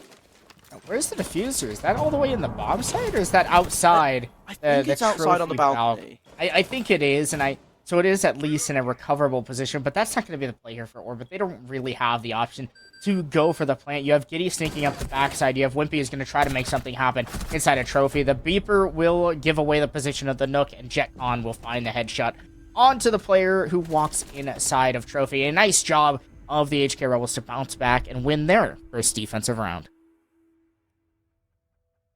Well, is this the start of something new? I don't know. Could be. It could be. Who knows? Who knows? Good enough Dining Kitchen. They don't want to retake Aviator Games, I guess. The Pulse coming out instantly. Dog on that bad boy. Makes a lot of sense. I do wonder what the setup's going to be here, right? We saw Orbit very comfortable to play very resource light above. There wasn't this front forward roam, right? They weren't willing to meet the attack at the front gate. Instead, it was all about having this horizontal extension, playing things like the Legion and the Melusi, which we're seeing once again, and then things like the Vigil, just to try and make the information gathering process for the Rebels a little bit more awkward. Instantly, though, a big change up coming through. Rebels reinforcing this trophy wall once again, setting themselves up with a head hole that looks in towards the jump-in, over by Walk-in. Jump-in and Walk-in. Sure. Ins and the outs, and the ins and the ins. And the outs and the outs. And the outs and the outs, yes, and the outs and the outs. As always. As always, as always. We're definitely making sense of this, 150%. One thing that I'd like to make sense of, though, is the HK Rebels finally starting to get some of those guns heating up, right? Rai beginning to find some of those picks in that last round. Vipoa also starting to turn up. And Doug coming in as a rock. Coming in cold to the map, but quickly heating up and establishing his dominant reign. As always, all hail King Doug as he continues to ride at the top of the leaderboard here for the Rebels, and he needs some help, and he's starting to get it. And if that continues, well, and we might see some more success here from the Rebels, which we've yet to see just quite yet here on Villa. But I want to detract and go back to my original point that I was making about Orbit, how they compare to Dark Zero, right? They work these picks, they work the control that they want, and they do a great job as a team overall, just identifying things. Rai will get the opener, but CZ through the wall kicks him off, and a cutoff comes through, a nice refrag overall. Maybe it wasn't quite the way it was drawn up, but it works out in the end. Well, now a bit of downtime, and this horizontal clear is starting to come on through, now looking to maybe go up and deal with some of the pressure above, but no, all 4 players, they figured, yeah, sure, Rebels can set themselves up above. We're not going to go deal with it. We don't want to give this Pulse opportunities to get big C4s. Still, Doug trying to gather as much information as possible. Just to relay that to the rest of the squad. The Gemini being sent above just to give a bit of a scout out. A little bit of a probe for information to see what is above, what's dealing with it, and what has to be dealt with, right? Because there's a good chance if there's not many vertical angles set up, if it's not something that's going to be a threat to them, they can kind of ignore it. Arrow for this window. Is he going to... I'm always feel queasy when players look to jump in here with the diffuser, but with Imrio in close proximity already at the top of pantry, makes me feel a little bit less uncomfortable. The cardiac sensor should be able to spot out Thatcher's location and could be a cause for concern, but Kitty's spotting out the Valkyrie at the back of the site, but doesn't just anticipate the movement. And Vipoa able to come out on top of the frag. And this is where the walk-in just comes through. Inrio simply takes control of the bomb site. JetCon has been downed as well, so 2 versus 3, in which the Rebels will have to fight their way back. A C4 comes through, but it lands a little bit short of the mark. Doug facing the wrong way, but Vipoa with a couple nice kills cleans things up, and all of a sudden, Diffuser in control here for the Rebels. CZ, though, looking to seize the opportunity as he walks in through Memo, collects a couple of his own. It'll have to be a 4K for either player to win. Vipoa gets off the diffuser and clutches things out. A huge round that the Rebels needed in response, and they're able to put up another defense. And it's all about keeping Orbit off of match point. Now, you get them off, keep moving, it's going to have to be upstairs once again for the Rebels. And that's the one site they kind of failed to hold on to. It's the site that Orbit had that really clean take where they put the pressure down below, they forced out the roam, they used that pressure below to use nades to start walking up main stairs. What's the change up here? The lineup coming out very similar. I'd expect Burnt Turkey to be down below on this mute. Do they invest a little bit more in giving him rotation options or support? I'd like to see vertical angles being made in the ground so that players on side of sight who, in the early stages of this round, aren't going to have a lot of work to do, can actually give a little bit of support. Watch that living the library doorway from main stairs. Just have a vertical angle watching it. If someone tries to walk in through there to apply that pressure into Burnt Turkey, you can shoot them. Have these holes above common doorways, above common corridors, that you can kind of catch players off guard if they don't respect. Yeah, been able to catch a couple bodies off as the Rebels, they're looking better. Like, they're kind of clawing their way back into this, and Doug is starting to get that help that he needed. Orbit, on the other hand, they're lacking a little bit in the information game, so it's a little concerning here to see at times. It's gonna happen. I mean, again, Orbit just, they have information sometimes so beautifully and work things out, and on the other end, sometimes they just lack it a little bit, or it's a big star play that comes from the HK Rebels that really turns things around in the round in general. Already caught themselves a Banshee, so Wimpy doing a good job. That's, again, nice bit of utility to catch there, especially on Study Door. It's going to make it a lot harder for the players of Rebels to rotate themselves through Study later on into these rounds. Now going to be dealing with this pressure downstairs, presence below. You can hear the SMG-11 firing away as he's trying to shoot down some of the drones that are coming through early on this clear. So far, a bit of a standstill. It's going to be CZ, the first one, just walking straight up to the rotation. Burnt Turkey hiding away behind the top of the bookcase. Are they aware? A couple pre-fires coming through just to try and scare players off, and as the drone goes down, it's over the rotate, the perfect time to avoid the frag grenade, Mason. Disappearing once again into living room, where he'll just wait patiently for the drones to spot him once again. So far, so slow here for Orbit, but they're making work of some of the ground as they continue to try to fight for this lower control as they did once before when attacking Aviator. Still no picks to come out of us as of yet, and Burnt Turkey is doing a nice job of just wasting some of the time. Rai also on the main stairs hole doing a good job. A lot of damage done to some of the Orbit attackers, but in Rio to be better in the initial engagement. Still, they're trying to deal with this main stairs hole, but nothing is to come of it. Toxic Babes being used to buy as much time as possible here for Rai. The sound of that Gemini being popped, you'll shoot it out. No one there to try and refrag with it, which is always a possibility, especially with the gap in the pump.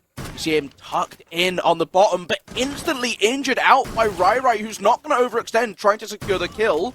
Is going to now, and there's no one watching it. They can walk up to the edge completely uncontested. Rebels now in a really comfortable position to secure this round and push themselves to that 5-5 scoreline. Walking up the staircase, a quick trade out. They do get Rai, but they fall back to sight. Gitty on low HP has to try and clutch up here in a 1 versus 3 if Orbit want to maintain a lead over the Rebels in this game. The diffuser dropped on the Study balcony. You got to go outside to get it if that's going to be the game plan, but with 22 seconds left, you're not even going to bother Mason. Instead, walking up to this doorway, pop the scan center just in case there is some sort of intel. Banshee will give away everything that defenders need to know. Wait for the impact graciously. Spots player on zombie door. Can't find the latch to shots onto Jetcon. Vipoa popping up from the head height holes that had been prepared instead to finish off the round on a very tight angle, if I may say so. But ultimately, we're tied at 5-5 now, Mason. And I mean, I said the Rebels, were they going to pull 5 defensive round wins? They've lost 1. It's still possible. And they found 3.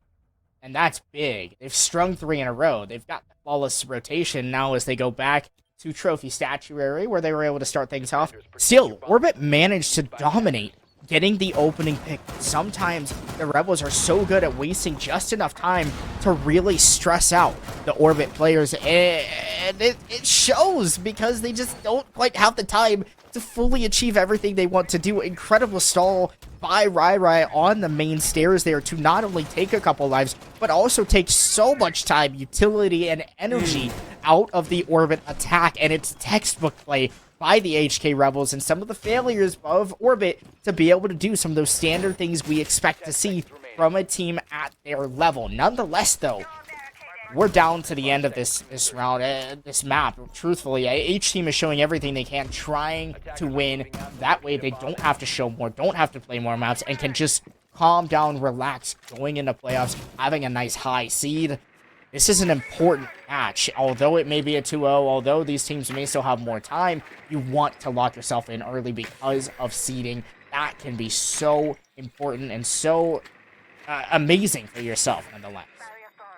Really clean little rotation there with the Brava clutch drone, just to get 3 default cameras, 3 pretty important cameras for defense as well. Shifting that information game over in their own favor. Now, starting down below, expecting this pressure, this presence up inside of Aviator, the nade coming through, there's no one in that position, and with that explosion, a little bit of a warning sound for the HK Rebels, who will be a little bit more careful. I say that as Burnt Turkey immediately just walks straight up towards the second grenade that's thrown into that doorway. Takes a bit of damage for it. Main stairs now in their control, and I like this start from Orbit. The question is, do they get, I was about to say, do they get an opening kill? Yes. Playing on this rappel, having the cutoff ready, the angles just prepared to cut down Rai, and you lose your Izami as the first pick here, mate. You do lose the Izami, but something I'm concerned about, is something I don't typically see with Orbit, is look how slow they're moving. They're not moving in with their drones, they're using nades, they're just not doing the things that they need to find themselves primed and hard on these entries, truthfully. It's just real slow, real rocky. It's like they're thrown out of whack. I mean, they're lacking so many drones already early on. Giddy, CZ, and Inrio, although they're some of those more entry-oriented operators, you lack the drones needed to find yourself inside. But here's what I'll say for the Mason, is that you're looking at the way that they're setting this up, it's a landing-sided take. The master bedroom hold, yeah, it's there, but if you can get inside, if you can get that pressure from the back, which is now what they're starting to do, you don't need main, but you need to keep your lives on landing. And with Burnt Turkey getting the pick onto CZ, that is going to continue to slow them down. They've still got a minute, but Imrio, it's an awkward angle to try and fight back from. Burnt Turkey taking some damage from the Ash, but the Doc just gets him up alive again, keeps him in the action, and he's able to turn around and get a pick onto Aero as well. Fantastic work by the Doc to keep Burnt Turkey, who's gone on for a quad kill here, Mason. He was moving and got hit by the stim and then got a quad. The final kill going over. And, I mean, the Rebels, they've put themselves onto match point, series point here, promotion point here, Mason. Doug the hero in that round, as though he didn't find any kills, he found the Doc stim that saved the day for the Rebels. Incredible play by Burnt Turkey to just stay alive in that ugly, bruised, battered position that he was in. I mean, truthfully, he should have been taken care of, should have been taken out, but it never came through for Orbit. They just could not clear and kill Burnt Turkey. That was crazy to see the fact that he was able to do so, and you're right. That Doc stim was so incredible, not only for Doug to land the track and hit the shot, but also for Turkey then to use that pivot, turn around after being kind of shocked of like, wow, I just took a lot of damage, go through, hit the shots needed, shut down the entire push from Orbit, which could have been extremely successful had they dealt with the player. And there are just these little missteps that come from Orbit that are slowly eating away at them, as the HK Rebels have won 4 straight attacks, and with one more, Ben would have won that ultimate number 5 that they need. But Orbit, they take the tactical timeout, they talk things through. This is close. This is close. What do you talk about there? What do you use that time to try and figure out? You know you're going to be defending Dining Kitchen. I mean, there's a chance that HK Rebels just go absolute gangster mode and pull out a living library for the promotion point. As juicy as that would be, I get why they haven't done it. You know, for some reason, Mason, players like playing more comfortable sites than playing for the content. Not sure I'll ever get why, but they are going upstairs again. A pretty similar sort of lineup where they're going to be playing above. They're going to have this pressure.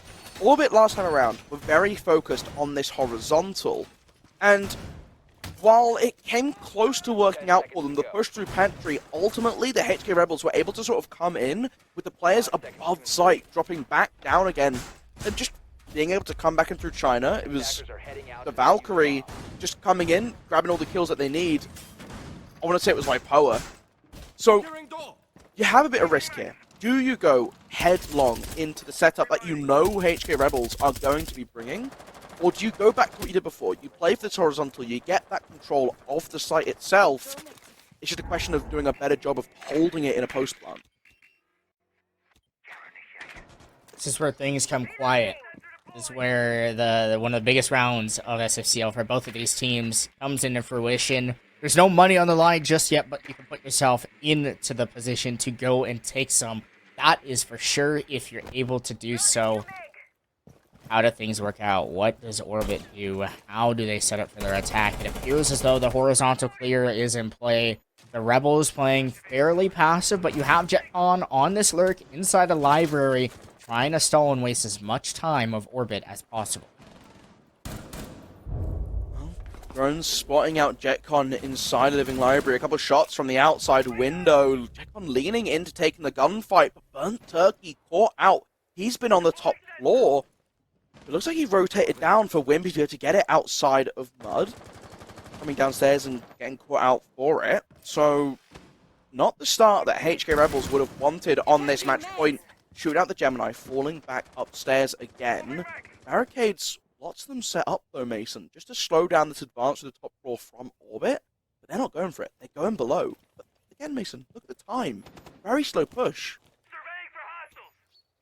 It's extremely slow. Looming at that as time continues to dwindle down out of the favor of Orbit. Rai also getting one of those equalizing picks. CZ has to find this pick, but Rai has evicted that spot on the main stairs and gets out with ease. JetCon has still remained alive this entire time inside of library. That has been some of the focus of the Orbit push, and they have yet to do anything about this player still, though. Orbit trying to fight their way into this round. They've gotten the opening pick, and they're even now. CZ gets things started here, getting Rai down, but JetCon has the long coverage inside of Memorial. That's what those long head holes are for. Still continuing going through. I mean, look at them go. HK Rebels are so close to cleaning this one out. There's no drones left in play here for Orbit, as there's one somewhere on the map, but it cannot be utilized as Wimpy or Giddy were the owners, and now they are dead and out of effect. 20 seconds remain, and here's where the drop comes through. CZ will go try to seize opportunity through the red hallway, but JetCon is better, lands the headshot. The refrag not to come through from Orbit as Inrio is cleaned up. The Rebels sweep on through, knocking Orbit out of its access. They're not able to close things out. The HK Rebels are the first team in SFCL to stamp their way into playoffs, trying to go and get some of that sweet, sweet prize pool. Again, it just goes to show their defensive half is good enough. They hold on their attacks better than they were against McQueen's, against a tougher opponent, this time in Orbit, and Orbit doing a good job to hold on to as many rounds as they could. They got 4. That's usually pretty successful. The defensive half for the Rebels, very clean and very good at just finding the gaps in Orbit. Doing a great job at buying and eating up as much time as Orbit wanted to, and ultimately I think, you said it before, you highlighted it, I have to agree with you here, Clip. It was just the amount of time they spent trying to hunt down roamers, trying to clear out space that wasn't really fully being held unsuccessfully, just meant that when they were going for pushes, they were doing it 30, 20 seconds left on the clock, and Rebels just have enough numbers to hold crossfires and collect kills as you walk on through. Time just so lethal against them this map. And the HK Rebels love to stay long on their roam, right? They're one of those teams that, many teams, right, when they roam to waste a little bit of time, and then they fall back, and then they're really good at holding the site. The HK Rebels, they don't play that way. They play ugly, filthy, dirty action on that roam, where they really like to just get passionate, get involved, try to whittle down the numbers early. So that way, they have an even better chance of holding out the site when it comes to the less man versus less man execute, right? Instead of it being a 5v5 or a 5v4, 4v4, whatever, it's a 3v3 execute. It's a 2v3. Whatever the favor may be, whether it's in favor of HK Rebels, whether it's not, it's still a time factor and it's still less utility in the attacker's hands to make that push work. That's what the HK Rebels were able to thrive off of today. Orbit, they've had some issues with some of their attacks going rather slowly so far throughout the day and throughout the last week, as although they were a good team and honestly my favorite to win this match, the HK Rebels were better, and that was that. That was just this clean and simple plain fact, is that the HK Rebels closed out this map better. Vipoa was the name, the body that I dropped that said he has to have a game if the HK Rebels want to compete, and he did just that. Yeah, some really big numbers across a couple maps. Even the map they lost, he had, 11 kills at the end of it, 12 kills at the end of it. So fantastic work by Vipoa on an individual performance, just constantly setting up, although didn't get an entry kill. Did die twice in the entry, but just goes to show, don't need to be that entry player to still have a lot of impact in these games. So yeah, HK Rebels come out on top of it. Again, pretty decent spread between the team, and I have to say, this is the first time from Orbit that we just haven't quite seen the same spread, the same consistency from every member of the squad. A lot of, 4 of them have been 8 and 11 kills, great to see. But a couple of clinical minutes, again, just that time management really hurt them. And like you say, even in that last round, they got the opening pick, but it's this willingness from HK Rebels to hide. Right, Jetcon, inside of Living, they know he's there. They've sprayed traces through at him. He'll go prone, he'll sit behind a bit of cover and just not move. He's perfectly happy with that. And even Jetcon had a rough match. 3-8 is not something that we typically speak of for Jet, right? He's usually kind of one of those guys who can gun, especially like in Collegiate. I've competed against him many times. He shoots very well, and although he was quiet, he still made that big impact at the very end, willing to stay alive so long, waste a lot of time there on the roam, and did an incredible job in this match to close things out. Although it wasn't the prettiest villa for Jet, still did the job. On the other end, for Orbit, they just could not quite compete with some of the fragging that came out of Vipoa, who failed to be traded quite often in a couple fights, and I just saw some of these stutters from Orbit that we hadn't seen in the last week of play. So a little rough here and there, Ben, but overall their entries look great. It's just that mid and late round that they could not find a hole against the HK Rebels. Yeah, I think it is going to be interesting as well, now that we're moving into a lot more of these best of threes, to see teams that have had success in best of ones that can't quite pull it off in a longer series. I'm not saying that's the case for Orbit. I would be very surprised if they aren't able to win out one of the next 2 best of threes they might have to play and meet us back in the main season. It would be a big shock, I think, to many others. But the initial best of 3, HK Rebels showing that perseverance through a longer series, especially to start this map on that down foot, right? Going 5-2 down and being able to bounce back for the win, to put those 5 rounds back to back that they needed to do to secure it in regulation. Fantastic performance from them, and just good mental resolution to come back.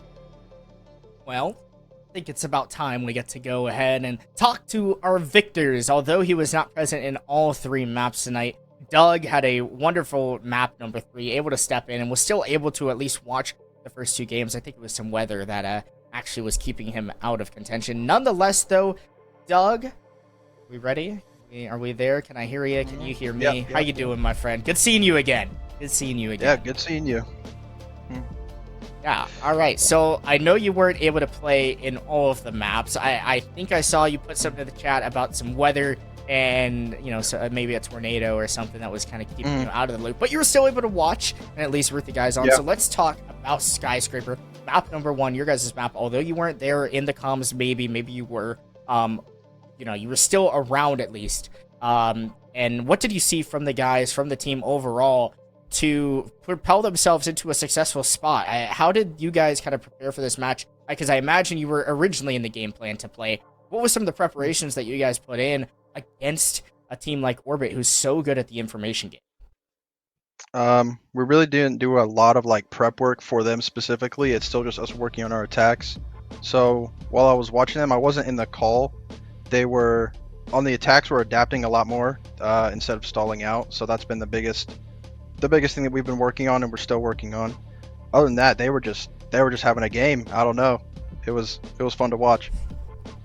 Yeah, it was simple as that. I'm sure you caught a little bit of wind on Clubhouse as well, map 2. That's where things stalled out. The attacks just weren't quite there. Do you have any thoughts about what happened, or maybe just the lack of adaptability there? Obviously, it wasn't your map pick, so maybe Clubhouse just isn't quite in the cards for you guys just yet. But still, overall, some of the attacks were a little shaky. So maybe your thoughts there. We don't really play club a lot, so that could be a big thing. We haven't practiced it recently. We definitely need to after watching that. I didn't get to watch the whole game, so I don't know what happened. I'm just assuming that they were stalling out, but yeah, I don't know much. No, I couldn't really watch all the second game. That's fair. That's totally fair. But nonetheless, yeah, the attacks just weren't quite as put together as we did see on Skyscraper. But overall, you guys, from last week going into this week, look so much more put together on attack. I don't know what it is, the changes that you guys made, but seeing you guys grow through is really good overall, and especially going into map number 3, Villa.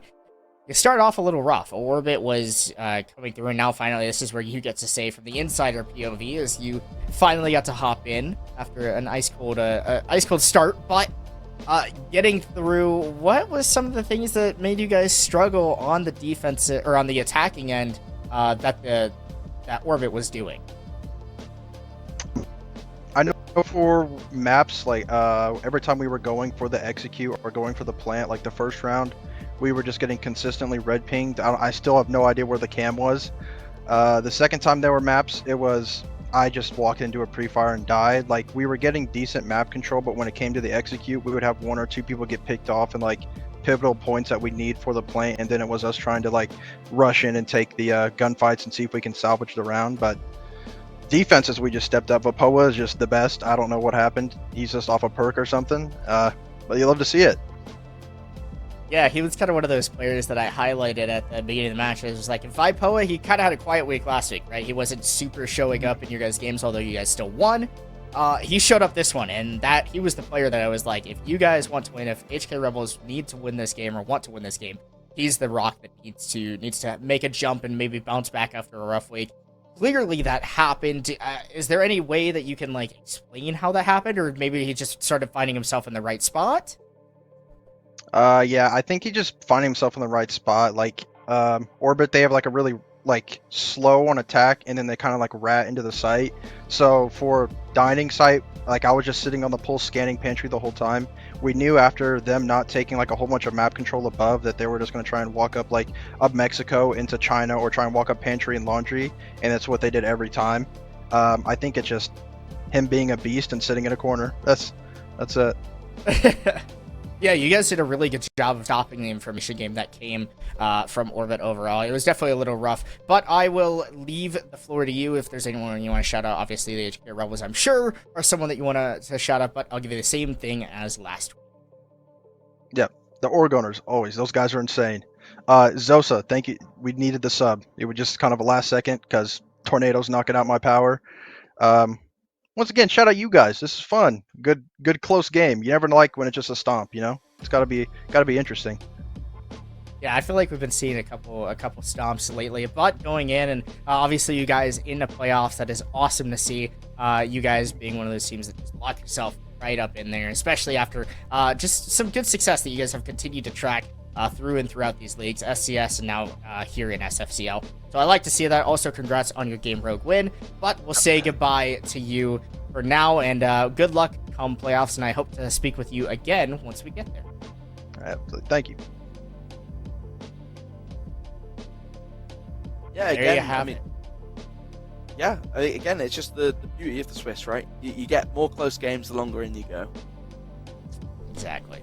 That's what I love about the format, right? Is you get close battle back and forth, and the HK Rebels, they'll have a nice chance to just sit down, take a break, take a breather, do whatever they want, do whatever they please, right? As now they get a nice week of just relaxing, not having to watch, or getting to watch their opponents and not having to give up so much about themselves, which they've been doing as of late, especially with how active they've been in a lot of the tournaments. Nonetheless, though, I do expect Orbit to have a bounce-back game. They'll be at 2-1, so they still have 2 opportunities to try to lock themselves in the playoffs if things don't fare out, maybe in the next game, but the one after.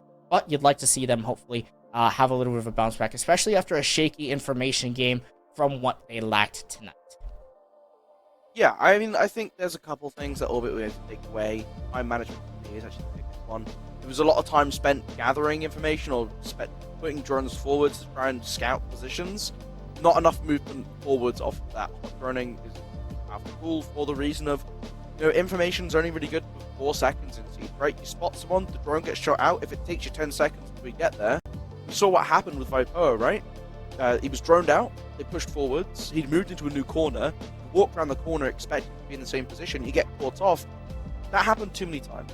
And a couple other small mistakes like that is what really led to a lot of these rounds slipping away from them. A good team that ultimately kind of fell a little bit on their own sword, on their own attacks, and I don't know, I'm expecting to see them back in true form again next week. Yeah. Whenever their next game is. Yeah, I think next week, but I think that's it, at least for Ben and I, at least on the stream tonight. There is still one more game to go through. We have one more organization, but 2 teams to promote through in the next match. It's Aerial Arise main team versus the Academy team. A showdown between both org teams, as we always seem to get. And no matter what league we go in, both of these teams find each other some way, and they'll be taking themselves on next.